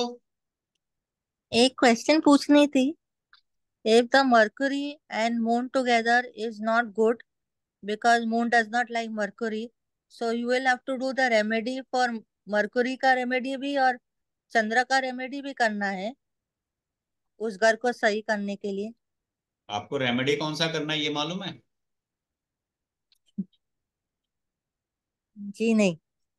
तो फिर क्या जरूरत है रेमेडी करने की? मतलब सॉल्यूशन. अरे, आपको जब मालूम ही नहीं है कि उसका रेमेडी क्या है, तो आप क्या करोगे? नहीं ना करोगे। और अगर आपको मालूम था उसका क्या रेमेडी है, तो आपने अब तक किया क्यों नहीं? और अगर आपने किया, तो आपको क्या रिजल्ट मिला? ये बहुत सारे क्वेश्चन मार्क है। ठीक है। तो कोई भी चीज है, या तो उसको आप अच्छे से पहले सीखो, समझो, और फिर उसमें आगे बढ़ो। और एक और चीज मैं आपको बताता हूँ, कोई भी एस्ट्रोलॉजर अपनी कुंडली खुद देख के अपनी प्रिडिक्शन या अपना सोल्यूशन नहीं बना सकता। जैसे एक डॉक्टर नहीं ना बनाता अपने आप के लिए खुद, एक शेफ अपने लिए खुद ही खाना बना के नहीं बैठ जाता कि यार मैं खुद ही अपना खाना बनाऊं और खुद ही खाऊं। कोई ना कोई उसको चाहिए होता है। तो कभी भी आप खुद को अपने ऊपर पूरा नहीं ले सकते, आपको किसी ना किसी की हेल्प जरूर लेनी पड़ती है। अब यहाँ पर ये वाला हॉरोस्कोप मैंने क्यों आपके सामने रखा है, उसका रीजन पहले आपको समझा देता हूँ। यहाँ पर आप देख रहे हो, यहाँ पे 7 नंबर लिखा है। इससे पहले वाले में 1 नंबर लिखा था। और अगर इसके आगे कोई दूसरा हॉरोस्कोप निकालोगे तो यहाँ पर फिर 9 नंबर आ जाएगा। मीन्स चार्ट्स हमारे अलग अलग नंबर के होते हैं। टोटल 12 नंबर्स के चार्ट होते हैं, मतलब हम टोटल 12 प्रकार के लोग होते हैं। हम सब जितने यहाँ बैठे हैं, हम टोटल 12 टाइप्स ऑफ पीपल हैं, 12 अलग अलग इमोशन के हिसाब से। ठीक है। तो ये 7 नंबर वाला है, इससे पहले 1 नंबर वाला था। पहले तो ये आपको ये जानकारी मैं क्लियर करना चाहता था। ठीक है। इसलिए मैंने ये चार्ट यहाँ पर अप्लाई किया। सेकंड, अगर यहाँ पर 7 नंबर आ गया है, तो यहाँ पर मतलब क्या है कि यहाँ पर 7 नंबर की राशि आ गई है। 7 नंबर राशि मतलब तुला राशि। तुला राशि यहाँ पर आ गई है। बट हाउस ये 1 ही है। हाउस ये 1 ही है। ये फर्स्ट हाउस ही है। ठीक है। इस चीज का ध्यान रखना। ये किसका, आप में से क्या किसी का चार्ट है? ये जो लोग बैठे हैं उनमें से क्या किसी का चार्ट है ये? क्या यहाँ पर कोई है जिसके से ये चार्ट मिलता है? सर मेरे 4th हाउस में मून, मंगल और केतु है। मैंने ये नहीं पूछा आपके क्या है, मैं ये पूछ रहा हूँ कि यहाँ पर कोई जो बैठा है उसमें से किसी का ये चार्ट मिलता है?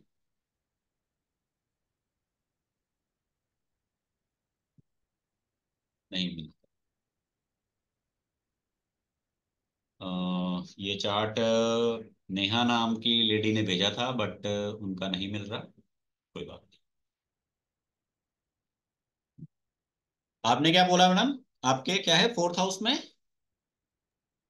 मंगल, चंद्रमा और केतु। मंगल चंद्रमा केतु। मंगल चंद्रमा अच्छा होता है, केतु साथ में आता है जो वो दिक्कत दे जाता है। एंड मंगल चंद्रमा जो है वैसे तो पैसे बहुत अच्छे बना के देता है आपको। ठीक है। सिर्फ जो जी आपका केतु है, वो आपको जी थोड़ा सा घर में परेशान रखता है। जी।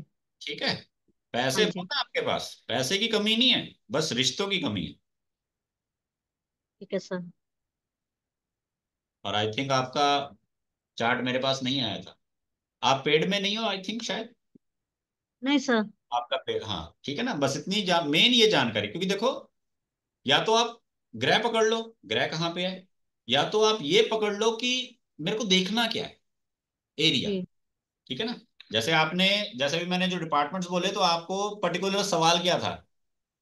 सवाल आपने क्या किया, आपने उल्टा पकड़ा कि यार मेरे को ग्रह बता दिए, अब इस ग्रह से रिलेटेड बताओ क्या होगा। जैसे जिसको एक तरह से टेस्टिंग बोलते हैं, टेस्टिंग कर लेते हैं जी, क्या बनता है देख लेते हैं। तो यहाँ पर आपका ये होना चाहिए कि मेरा ये पर्टिकुलर सवाल है, इस सवाल को मैं कहाँ देखूं। ठीक है ना। तो उससे पहले मैटर करता है कि यहाँ पे नंबर क्या लिखा है। चलो हम इस चार्ट को थोड़ा डिस्कस करते हैं, या कोई दूसरा चार्ट लें।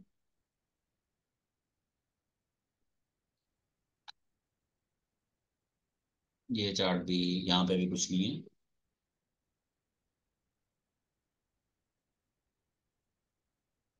इसी चार्ट पे पकड़ लेते हैं। चलिए ठीक है। अब जैसे ये वाला चार्ट है, तो इस चार्ट में हम फोकस करते हैं तो हमें क्या दिखता है? इस चार्ट में हमें सबसे पहले नजर आता है कि पर्सन का राहु 6th हाउस में, जिस पर्सन का राहु 6th हाउस में होता है वो जॉब में काफी तेज होता है या सर्विस, बिजी लाइफ। ये आदमी से आप इतनी जल्दी जीत नहीं सकते।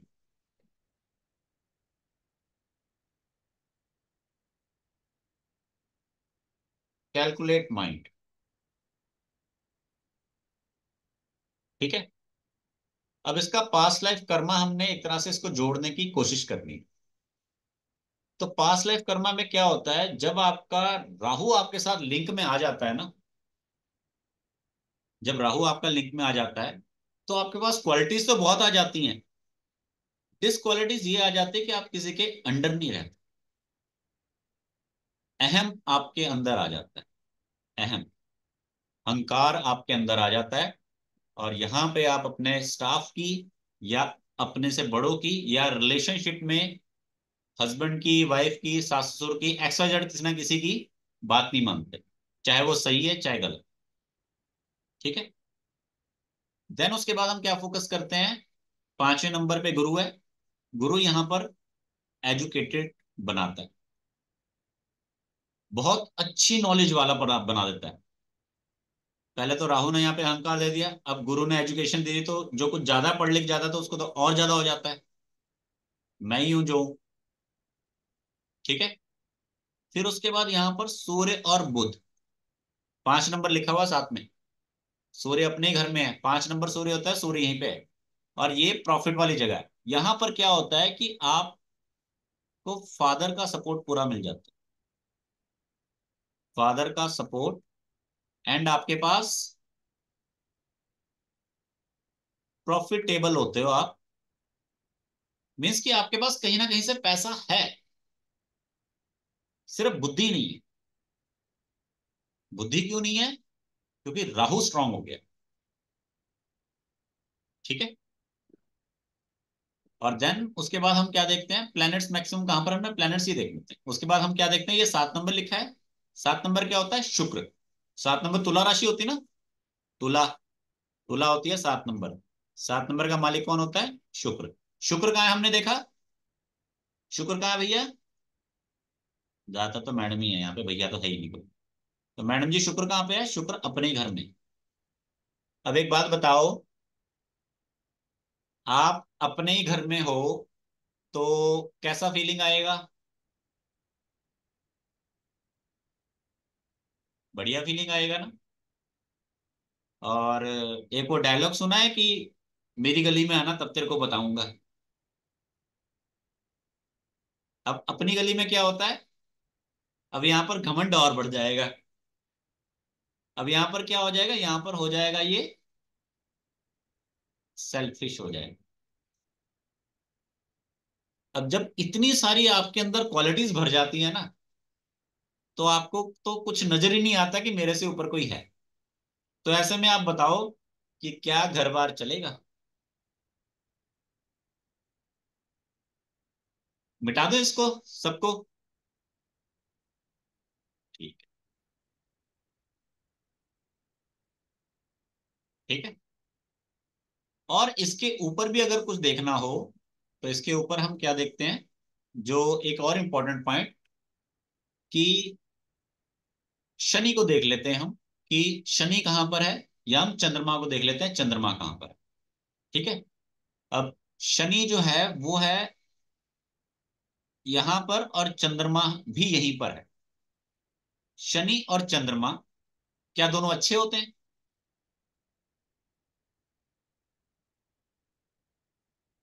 एक दो इंसानों की गर्दन हिल रही है तो पता लग रहा है, बाकी लोग ना हाँ बोल रहे हैं ना ना बोल रहे हैं। नहीं, सही नहीं होगा। सही नहीं होगा, हम्म। अभी तक कंफ्यूजन है, सही नहीं होगा। चलो, नॉर्मल मतलब 80-90% लोगों को लगता है कि शनि चंद्रमा अच्छे नहीं होते, बिल्कुल सही बात, शनि चंद्रमा अच्छे नहीं होते। अब शनि चंद्रमा अगर साथ में आ गए तो जिस एक जगह पर आ जाएंगे वहां क्या होगा, पढ़ाया था ना आपको ये हाउस के बारे में, सेकंड हाउस में क्या क्या होता है। तो शनि चंद्रमा यहाँ इकट्ठे हो गए, तो इस जगह में अब बिगाड़ आ जाएगा। तो इस जगह से 2 नंबर से आपने जो जो पढ़ा था वो सब में काटी लगाना शुरू कर दो। उस सबसे रिलेटेड उस व्यक्ति को परेशानियां होंगी। स्ट्रगल। स्ट्रगल नहीं आएगा इसमें, बाकी सब चीजों में ठीक। स्ट्रगल नहीं आएगा, स्ट्रगल नहीं है उसकी लाइफ में, स्ट्रगल नहीं है, स्ट्रगल नहीं है, स्ट्रगल ठीक है उसकी लाइफ। स्ट्रगल मतलब धीरे धीरे आपका अरे जो नहीं, काम। वो धीरे धीरे वाला, ये पर्सन धीरे धीरे वाला नहीं है, ठीक है ना। ये पर्सन ऐसा है कि सामने खड़े भेज दे और पता कर ले, ठीक है ना। ये महान लोगों में से एक है। बहुत अच्छी ये कुंडली बेकार नहीं है, मैं ये नहीं कह रहा ये कुंडली बेकार है। बस ये कुंडली एक मेल पर्सन की होनी चाहिए, फीमेल की नहीं होनी चाहिए। कई बार ये होता है ना, अगर फीमेल मेल वाले फैसले लेने लग जाए या मेल वाली ड्यूटीज करने लग जाए तो उल्टा हो जाता है। या मेल पर्सन फीमेल के काम करना शुरू कर दे तो खराब हो जाता है। आप ये मान के चलो कि जो हस्बैंड है वो बर्तन मारना शुरू कर दे, वो बच्चों को घुमाना शुरू कर दे, वो घर में रहना शुरू कर दे, वो लेडीज वाले काम करना शुरू कर दे, और लेडीज वही काम कर रही है जो वो करती है, तो गाड़ी चलेगी? नहीं चलेगी। या तो एक अपनी ड्यूटी छोड़ रहा है तो दूसरी शुरू करे। अब यहां पर क्या है कि जो ये कुंडली है ये एक मेल पर्सन की बहुत अच्छी रहेगी, पर एक फीमेल पर्सन की अच्छी नहीं रहेगी, ठीक है। अब यहां पर मैंने आपको चीजें बता दी, क्यों? क्योंकि जो मेल पर्सन है उसको फीमेल झेल लेगी, पर फीमेल पर्सन जो है उसको मेल नहीं झेलेगा, क्योंकि आपका ये सेकंड हाउस का एरिया खराब है, ठीक है। सविता जी ने लिखा है धन की कमी। मैम धन की कमी यहाँ पर कुछ हद तक हम कह सकते हैं, बट इतनी भी नहीं कहूंगा, मेरी जानकारी में धन की कमी नहीं होगी, ठीक है। क्योंकि धन के सोर्सेस कई बन रहे हैं इसमें। हाँ इतना जरूर है कि धन जो आ रहा है वो कहीं ना कहीं जा रहा है, पर धन की कमी जैसा कुछ नहीं है। बाकी तो आजकल चाहे कोई आदमी 1 करोड़ कमा रहा है तब भी उसको कमी लगती है, ठीक है। चलो, तो ये बताओ कितने लोगों को ये चीज अच्छी लगी और पसंद आई। और आज का मेन इंट्रोडक्शन यही था। अब एक मुझे पूछना था कि if in my sixth house में सूर्य, शुक्र और मार्स एक साथ में है, वो अच्छा। तो मतलब उसको कंबशन बोलते हैं। हाँ जी मैडम, वो सब आपस में लड़ाई कर रहे हैं बैठ के। तो सन इज मतलब सन इज लेवल और जो डिग्री है उनका हाई है, लेकिन शुक्र और मार्स थोड़ा लो है और वीनस ज्यादा लो है डिग्री में। कोई बात, अब ऐसे मुझे समझ में नहीं आएगा, और अगर आपको कुछ बता भी दूंगा तो आप ना उसे इम्प्लीमेंट कर पाओगे। सीधी सी बात, प्रॉपर कंसल्टेशन लेनी चाहिए ताकि सामने वाले भी देख के आपको बताए, तब आपको उसमें समझ में आए, ठीक है। सिक्स्थ हाउस में आपने क्या क्या प्लेनेट बताए वैसे बता दीजिए अगर। सन, सन। सन वीनस एंड मार्स। चलो सबसे पहले अगर मार्स, मार्स को हम यहाँ पे नहीं लेंगे, ठीक है।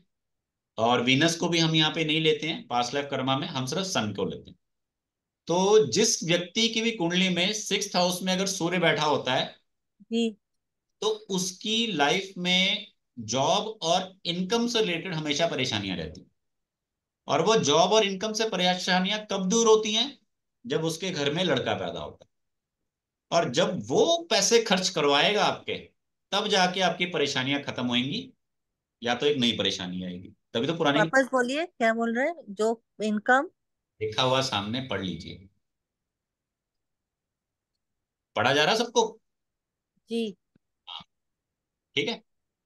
सिक्स्थ हाउस में ये पास्ट लाइफ कर्मा का कंटेंट है। अगर जी। सिक्स्थ में अगर आपका सूर्य। सूर्य है तो जॉब में इश्यूज मस्ट रहते हैं। क्योंकि किसी पर्सन ने मेरे को लिखा था कि बच्चे की कुंडली में जॉब का बताइए, तो उस पर्सन की भी सिक्स्थ में सूर्य बैठा हुआ था। तो actually sir sixth house when I was working, मतलब आउटसाइड इंडिया, तो कुछ भी परेशानी नहीं था, अच्छा था। लेकिन जिस दिन मतलब उस जगह को छोड़ के इंडिया में आ गए and I am not working. अभी इनकम प्रॉब्लम आ रहे हैं मुझे, अभी पैसे का प्रॉब्लम आ रहे हैं मुझे। लेकिन जब बाहर था तो प्रॉब्लम नहीं थे। मतलब अच्छा नौकरी मिला, सेमी गवर्नमेंट में जॉब मिला, सभी को मैं एवरीथिंग तो वाज गुड। अभी ही प्रॉब्लम होती है, किसी को पहले के टाइम पे प्रॉब्लम थोड़ी ना होती है। जी। हम सब करंट की बात करते हैं ना, 10 साल पहले की बात कौन कर रहा है? कोई भी नहीं कर रहा। और आपका चार्ट की तो बात ही नहीं चल रही है यहाँ पे। और सेकंड चीज की आप, अभी आपकी एज कितनी है? Now I am 45। 45। आई और can still work, I can get a job, but India का सिस्टम मतलब थोड़ी आप, अलग ही लग रहे हैं मुझे। अरे शांति शांति शांति, आपकी अभी जॉब जो है 45 है। और जब आप फॉरेन कंट्री में थे तब आपकी एज कितनी थी? Right after marriage, like almost like till as of 40 I work. तो एक छोटी सी चीज यहाँ पर मैंने आपको बताई, आपकी शादी के बाद आप जॉब कर रहे थे ना, यही तो बोला बोला ना आपने? नहीं, शादी से पहले भी जॉब किए थे इंडिया में।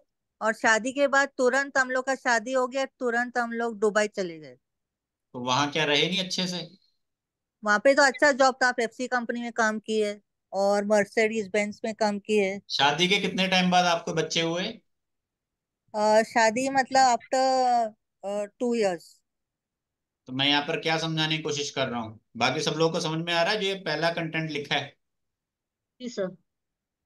कि सूर्य अगर 6th हाउस में हो तो आपका जो, आपकी औलाद जब होती है तो औलाद के बाद आपको बहुत अच्छी पोजीशन मिलती है। बच्चा होने के बाद आपको सेटिस्फेक्शन मिलती है और आपका घर बार जो है सही से चलता है। एक्चुअली अरे मेरा मैडम, बेटा होने के बाद मेरा मैडम हस्बैंड का देखिए, ज्यादा प्रोग्रेस बहस हो गया। और अगर हम इसके ऊपर विचार विमर्श करते रहेंगे ना तो 150 हम्म, पॉइंट्स है आपके, कभी खत्म नहीं होंगे। आप अगर जी कुछ जी। सीख लोगे तो वेल एंड गुड है। और अगर आप नहीं सीखोगे तो ऐसे ही अगर चलाना है तो फिर चलाते रहो आराम से। क्योंकि जब आदमी अच्छा वाला होता है तो वो कभी ध्यान नहीं देता। ठीक है, चलो। नेक्स्ट, अगर किसी का मून हो, तो मून के बारे में ये लिखा होता है कि जिसका मून होता है उसको पर्सनल प्रॉब्लम्स होती हैं, या तो वो हॉस्पिटल के चक्कर्स लगाता है। तो मून वाले पर्सन को स्पेशली क्या है कि जहाँ पे जन्म मृत्यु से रिलेटेड कुछ हो, जैसे शमशान घाट हो गया या हॉस्पिटल हो गया, उन जगहों पे पानी की सेवा वो करवानी चाहिए, क्योंकि मून जो है वो पानी से जुड़ा होता है। ठीक है। एंड गुरु के बारे में लिखा है और शुक्र के बारे में लिखा है। और छठे भाव में अगर शुक्र हो, वैसे शुक्र को हम इतना काउंट नहीं करते, बट यहाँ पर मेन यहाँ पर ये बताया कि अगर शुक्र हो तो ऐसा आदमी जो होता है वो स्त्री की वजह से परेशान होता है, तो उसकी मैरिज लाइफ थोड़ी डिस्टर्ब होती है, या उसको फिजिकली थोड़ी सी फिटनेस का इशू आ जाता है अगर 6th में आपका शुक्र होता है। और अगर सूर्य के साथ शुक्र, सूर्य शुक्र साथ दोनों हो जाते हैं तो ये चुगलखोर भी हो जाते हैं। सूर्य शुक्र अगर साथ हो जाएंगे तो ये अपनी घरवाली की या फिर ये अपने हस्बैंड की बातें बढ़ा चढ़ा के बोलेंगे। जैसे आपने कुछ लोग नोटिस किए होंगे ना, कितना लगता तो नहीं है जितना बताता है। कुछ फीमेल्स होती हैं जो अपने हस्बैंड के बारे में बहुत अच्छी अच्छी बातें बताते हैं बढ़ा चढ़ा के। कुछ मेल्स भी होते हैं जो कहते हैं कि ले, मेरी वाली तो ये बना देती है, वो उसके हाथ के चावल, राजमा चावल तो क्या बात है, और वही बंदा बोल दे कभी बना के ले आ, नहीं नहीं वो फिर कभी किसी और दिन। तो ये छोटी छोटी टिप्स होती हैं। ठीक है ना। अब इसमें कई चीज जो झूठी झूठी बातें बताते हैं तो वो पीछे से, शुक्र का मतलब क्या है, फाइनेंस, रिलेशंस, परेशान रहते। तो उनके लिए मेन रेमेडी क्या होती है कि आप फीमेल्स का रिस्पेक्ट करें, अपना कैरेक्टर सही रखें, आपको दूसरों के साथ ना लिंक किया जाए, और आपको कन्याओं को भोजन देना चाहिए। कन्याएं कौन सी? छोटी वाली। ये मेन रेमेडी आपकी रिजल्ट देती है। इसमें किसी ने वो गाय को चारा देना या किसी ने कुछ और करना XYZ, वो आपको रिजल्ट नहीं देगा अगर आप इस रिलेटेड किस चीज से परेशान रहते हो। ठीक है। शनि किसी कुंडली में मैंने नोटिस नहीं किया था। एंड राहु, अब ये राहु आ गया। राहु था ना एक पर्सन की कुंडली में, हमने देखा। राहु अगर आपके 6th हाउस में आ जाता है तो ये जातक को नजर बहुत लगती होती है। जिसकी 6th हाउस में राहु होता है उसको नजर बहुत लगती है। क्यों नजर लगती है? मल्टी टैलेंटेड होता है वो बंदा, क्वालिटीज उसमें बहुत होती हैं। और कोई ना कोई इसको अगर बीमारी हो जाती है तो बीमारी डायग्नोस नहीं होती जल्दी। जैसे कई और लोगों को दर्द होता है, कमर में दर्द हो रहा है, 2 दिन बाद अब नहीं हो रहा है, अब राइट साइड चला गया दर्द, लेफ्ट साइड चला गया दर्द, अब दर्द नहीं हो रहा, 3-4 दिन बाद फिर दर्द शुरू हो गया। ठीक है। और सेकंड यहाँ पर क्या बताया जाता है कि जब तक के परिवार में भी कुछ ना कुछ इशू रहता है। ठीक है। और यहाँ पे रेमेडीज के तौर पे शिव सरस्वती को धतूरे के फूल चढ़ाने चाहिए, और जो कोढ़ी होते हैं या जो अपाहिज होते हैं, जो वृद्ध होते हैं, उनकी सेवा करनी चाहिए। ये स्पेशली है रेमेडी के तौर पर, अगर राहु 6th में है तो।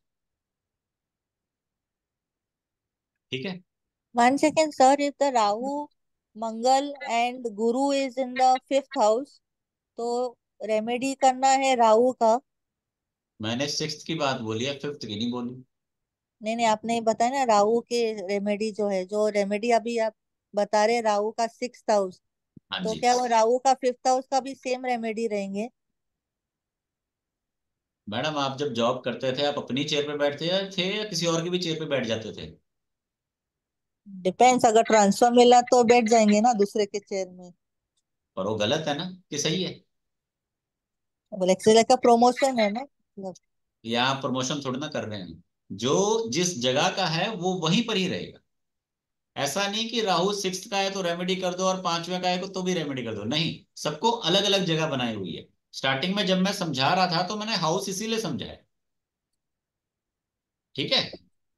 सबको अलग अलग हाउस बताया ना, किसी को मिक्स तो नहीं किया कि ये इसको इसमें घुसा दो। सबको अलग अलग बताया। तो रेमेडी भी उस हिसाब से ही होती है। अगर है तो ठीक है। ऐसा नहीं है कि आपके अगर सर में दर्द हो रहा है तो आप पेट में दर्द वाली दवाई खा सकते हैं। सर में दर्द है तो सर दर्द की खानी है, पेट में दर्द है तो पेट दर्द की खानी है। ठीक है। अब नेक्स्ट एग्जाम्पल के लिए 8th वाला मैंने काफी कम बताया, यहाँ पे 8th हाउस को मैंने ज्यादा यहाँ पे फोकस नहीं करवाया, क्योंकि 8th हाउस जो होता है वो काफी हद तक अच्छा हाउस नहीं माना जाता। बट अगर किसी का 8th हाउस अच्छे लेवल पे बढ़िया बनाओ, तो वो व्यक्ति अगर 8th हाउस की चीजों को अपनी लाइफ में अडेप्ट कर लेता है तो उसको इसके नेगेटिव रिजल्ट नहीं मिलते। अगेन आपको बताता हूं, अगर किसी पर्टिकुलर हाउस, चाहे वो नेगेटिव है चाहे पॉजिटिव है, आप अगर उसकी क्वालिटीज अपने अंदर अडेप्ट कर लेते हो तो आपको उसके नेगेटिव रिजल्ट नहीं मिलते हैं। अगर आप उसके रिलेटेड जो चीजें हैं वो उसको अडेप्ट नहीं करते तो वो आपको अपने आप उस एरिया में ले आता। जैसे एग्जांपल के लिए, अगर आपका 6th हाउस स्ट्रांग है तो या तो आपको जॉब करनी पड़ेगी या आपको अपने नीचे स्टाफ रखना पड़ेगा। या तो खुद जॉब करो या लोगों से जॉब करवाओ। जॉब वाला फैक्टर तो बीच में रहेगा ही रहेगा। ठीक है। जैसे कि एग्जांपल के लिए, कई आपने ऑफिस में देखा होता है, एक मेन आदमी होता है, उसके नीचे 5 आदमी काम कर रहे हैं, वो आगे वाले को रिपोर्ट करता है। तो जॉब वो भी कर रहा है लेकिन वो एक अच्छी पोजीशन पे कर रहा है। ठीक है। अगर आप अपने आप को अच्छा बना लेते हैं। और 8th हाउस में ऐसा है कि 8th हाउस में मोस्टली क्या होते हैं चीजें, टेंशन, डिप्रेशन, लोगों के रोने, ये सब चीजें। तो उसमें क्या है कि जैसे एस्ट्रोलॉजी का एक डिपार्टमेंट है, तो एस्ट्रोलॉजी में क्या होता है, तकरीबन 10 में से 8 लोग रोते हुए आते हैं। सही है। मेरी नौकरी चली गई, बच्चा नहीं मान रहा, घर में ये हो गया वो हो गया, लाना फलाना, 10 में से 8 लोग रोते हुए आ रहे हैं। तो अगर आपका 8वां हाउस किस तरह से स्ट्रांग बता रहा है, तो आप अगर एस्ट्रोलॉजी जैसी लाइन या ऑकल्ट जैसी लाइन को अगर पकड़ लेते हो तो आपका रोना बंद हो जाता है। नहीं तो आपको रोना पड़ता है, क्योंकि या तो आपको रोना पड़ेगा या आप रोगों का रोना सुनो और उनकी प्रॉब्लम्स को सॉल्व करो। एक पेशेंट को एक डॉक्टर को मिलना ही पड़ेगा और एक डॉक्टर को पेशेंट को मिलना ही पड़ेगा, क्योंकि दोनों का जो कंबाइंड कंजंक्शन पॉइंट है वो है हॉस्पिटल या क्लिनिक। एक डॉक्टर भी क्लिनिक जाता है, एक पेशेंट भी क्लिनिक जाता है, तो वहां पर जाना जरूरी है। चाहे आप पेशेंट बन के जाओ चाहे आप डॉक्टर बन के जाओ, ये आपके हाथ में है।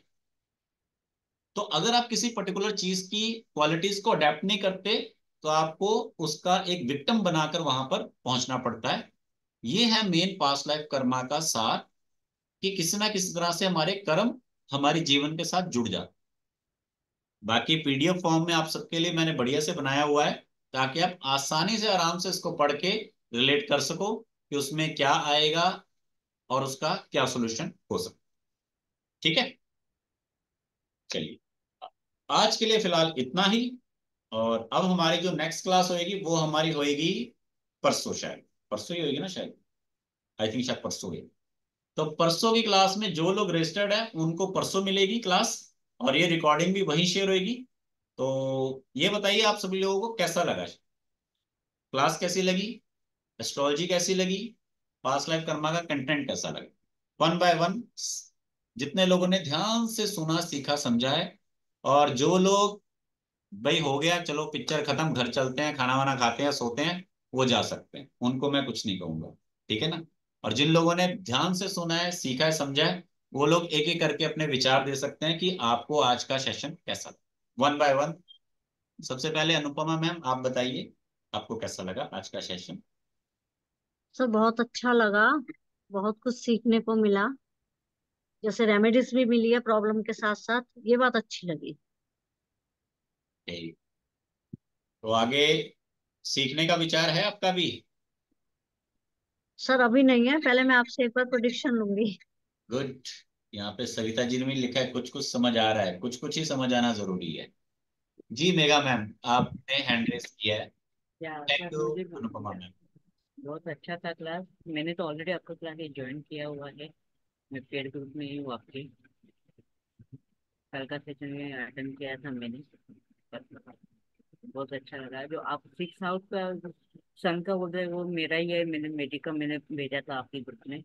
ओके। तो हाँ, तो उसको उसके ऊपर मुझे रेमेडी अभी आपसे मिल जाएगी sir. Thank you. Thank you so much. और next Shweta ma'am. Hello sir. Hello ma'am sir आपने। आज मेरी फर्स्ट क्लास थी ये। सर मेरी फर्स्ट क्लास थी, अच्छा लगा सर, बहुत अच्छा लगा एक्चुअली। अभी नया नया है, मुझे एस्ट्रोलॉजी का कुछ भी नहीं पता है। लेकिन बस ये है कि मैंने कुछ एक आध वीडियोस देखे हैं, तो मुझे थोड़ा बहुत प्लैनेट और राशियों का कुछ थोड़ा सा ज्ञान था, बस ज्यादा मुझे कुछ नहीं पता। अच्छा लग रहा है। लेकिन मुझे ये लग रहा है कि ये सिर्फ सिर्फ पास्ट लाइफ के बारे में ही सर, ये पूरा जो भी कोर्स रहेगा सिर्फ पास्ट लाइफ से रहेगा, मतलब आगे और कुछ नहीं, जो ये कोर्स है इसमें सिर्फ पास्ट लाइफ से रिलेटेड चीजों को ही फोकस किया जाएगा। अगर आप जस्ट एक फ्रेशर के तौर पे सीखना चाहते हैं तो आपको बेसिक एस्ट्रोलॉजी सीखनी चाहिए। वो भी अब हम्म। मे भी आने वाले टाइम में मैं उसका भी सेशन रखूंगा, ऐसी बात नहीं है। लेकिन जो ओके। लोग एक अलग चीज सीखना चाहते होते हैं ना उनके लिए होती है। क्योंकि अगर आपने एक एस्ट्रोलॉजी सीख ली तो जो यहाँ मिलेगा वो उसमें कहीं नहीं मिलेगा। कई लोग कहते हैं ना मैंने बहुत ओके। कुंडलियां दिखाई है लेकिन वो हल नहीं मिला कहीं पर। एक्चुअली उनको इसलिए नहीं हम्म। समझ में नहीं आता कि किस कारणवश ये हो रहा है। और जैसे मैं आपको यहाँ पर हम्म। बता रहा हूँ कि जब तक औलाद पैदा नहीं होती तब तक वो उसका हल ही नहीं होना, हम्म। तो पर्सन लगा रहे उपाय करने पे, उसको हम्म। पर्टिकुलर रीजन ही समझ में नहीं आ रहा।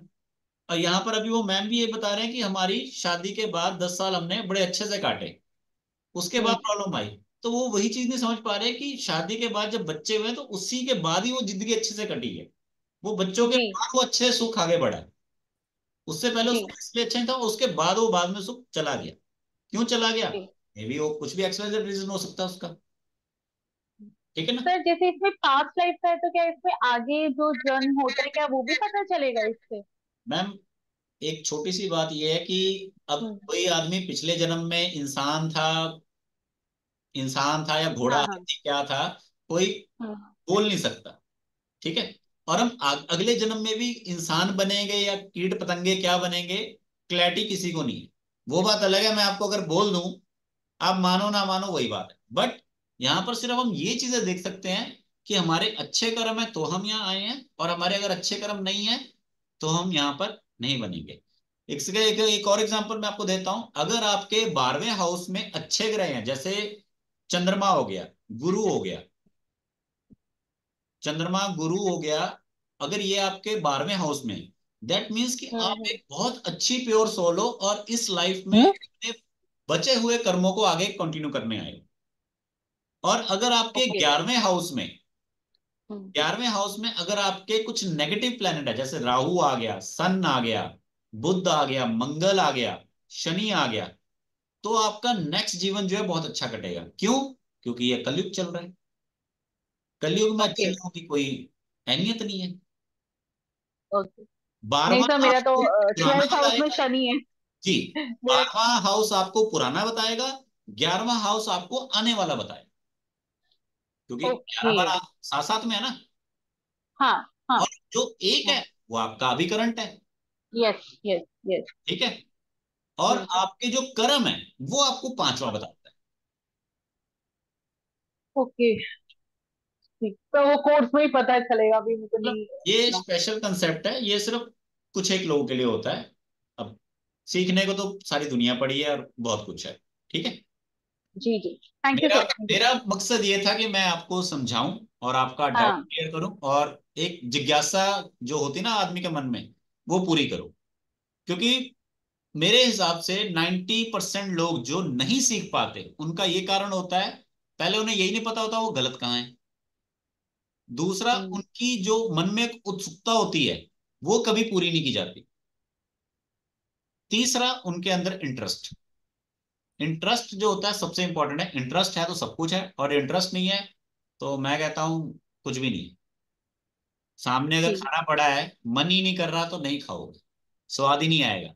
और अगर भूख लगी है हम्म। ना, तो सूखी रोटी भी अच्छी लग जाएगी और नींद भी आ जाएगी। जी ठीक। जी। ओके। Thank you sir. जी नीता मैम, आप बताइए।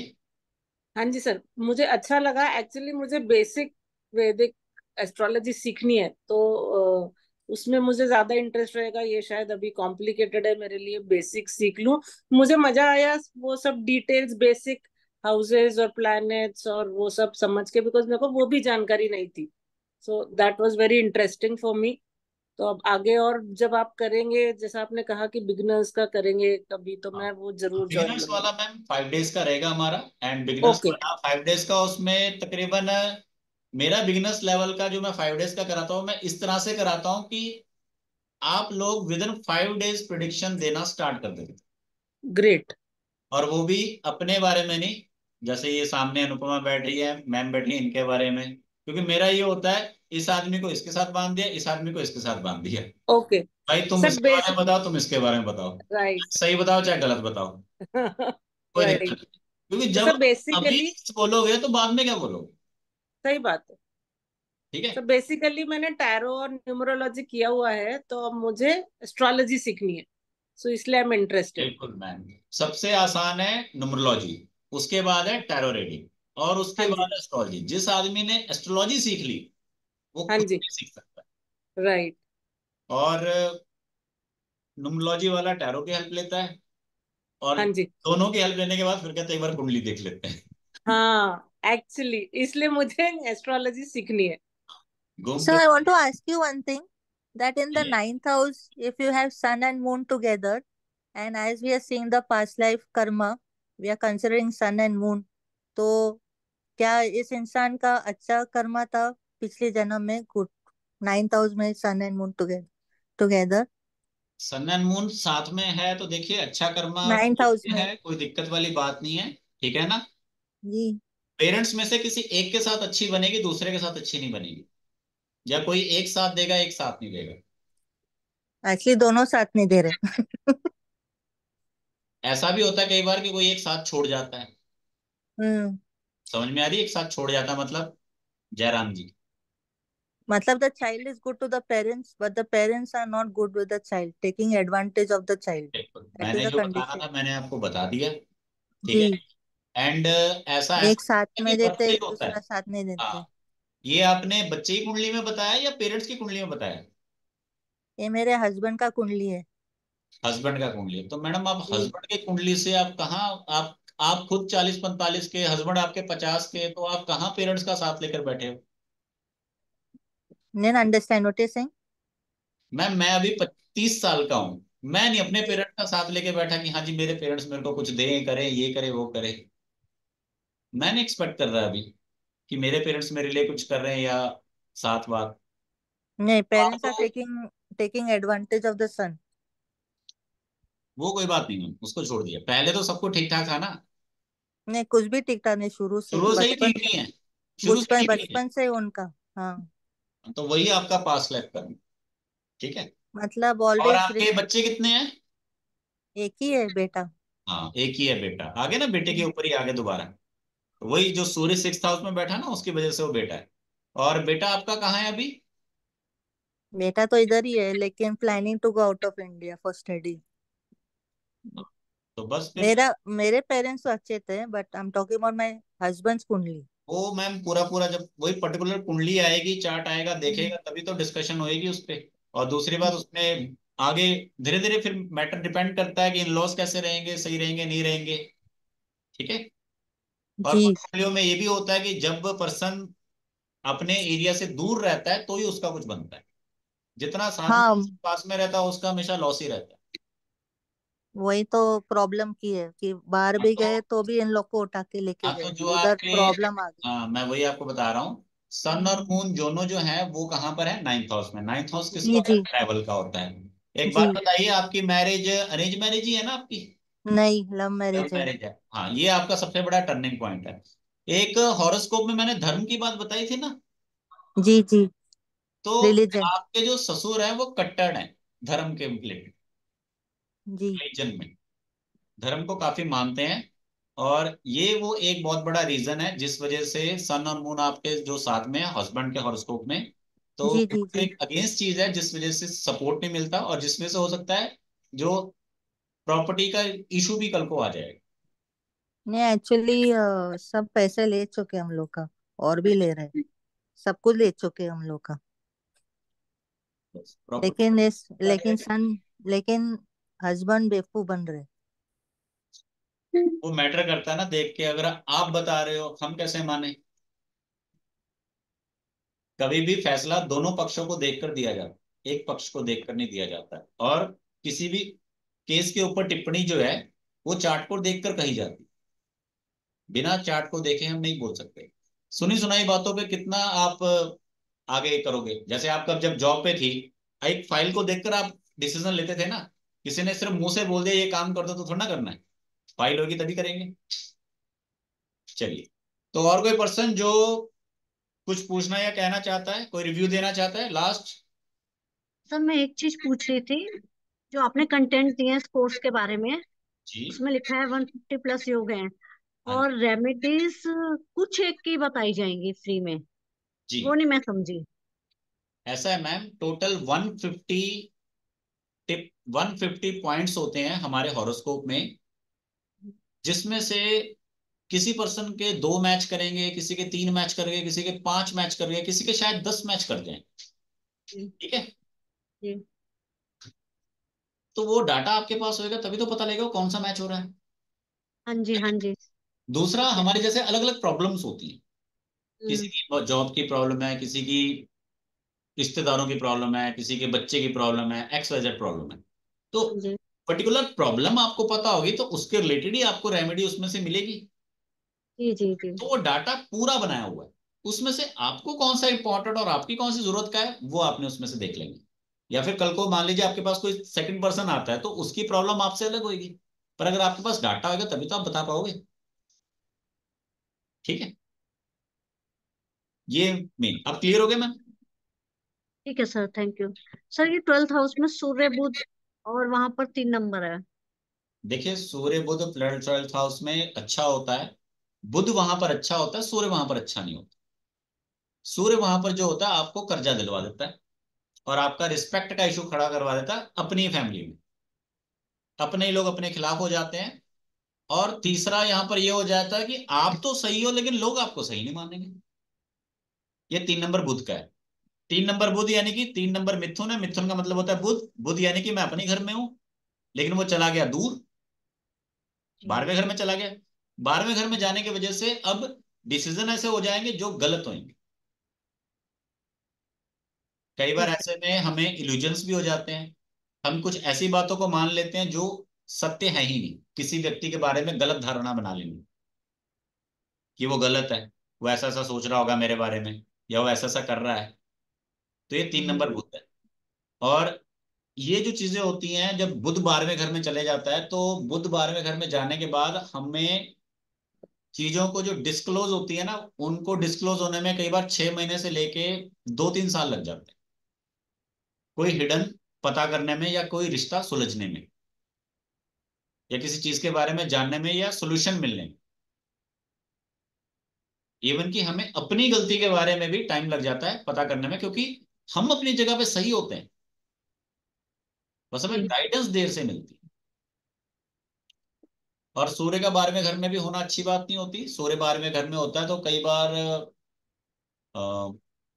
हमारा एक तो इशू आ जाता है रिलेशनशिप का, और एक हमारा इशू आ जाता है फादर साइड से भी, हमारा कई बार इशू आ जाता है। फादर साइड से कई बार इशू आ जाता है, और अच्छी बात कई बार ये हो जाती है कि फादर की साइड से हमें हेल्प मिल जाती है, हाँ घर सर, की वो हेल्प तो मिल ठीक है। जाती है, पैसे मिल जाते हैं, हाँ घर जी मिल हाँ जाता है, जी। पैसे मिल जाते हैं। पर हम्म ये है कि पैसे और घर मिल भी जाते तो बातें भी सुननी पड़ती हैं। हम्म। अब वो ये वही बात हो जाती है कि यार खाने में मिर्च है पर खाई जा रहा हूँ। मिर्च भी हम्म। है खाने पर, मैं खाई भी जा रहा हूँ। तो पॉजिटिव नेगेटिव दोनों को साथ में रखना पड़ता है। ठीक है, खाना बहुत स्वाद लग रहा है, हम खाए जा रहे हैं, खाए जा रहे हैं, मजा आ रहा है। ओवर ईटिंग हो गई, आप पेट पकड़ के बैठे हैं। तो पॉजिटिव नेगेटिव दोनों। Sir, Moon and Mercury is in the seventh house. Then तो मैडम आप सभी पूछ लोगे, 12 के 12। Moon and mercury 7th house में अगर होए तो फीमेल है या मेल है? मेरा मेरा कुंडली मेरी। फीमेल है।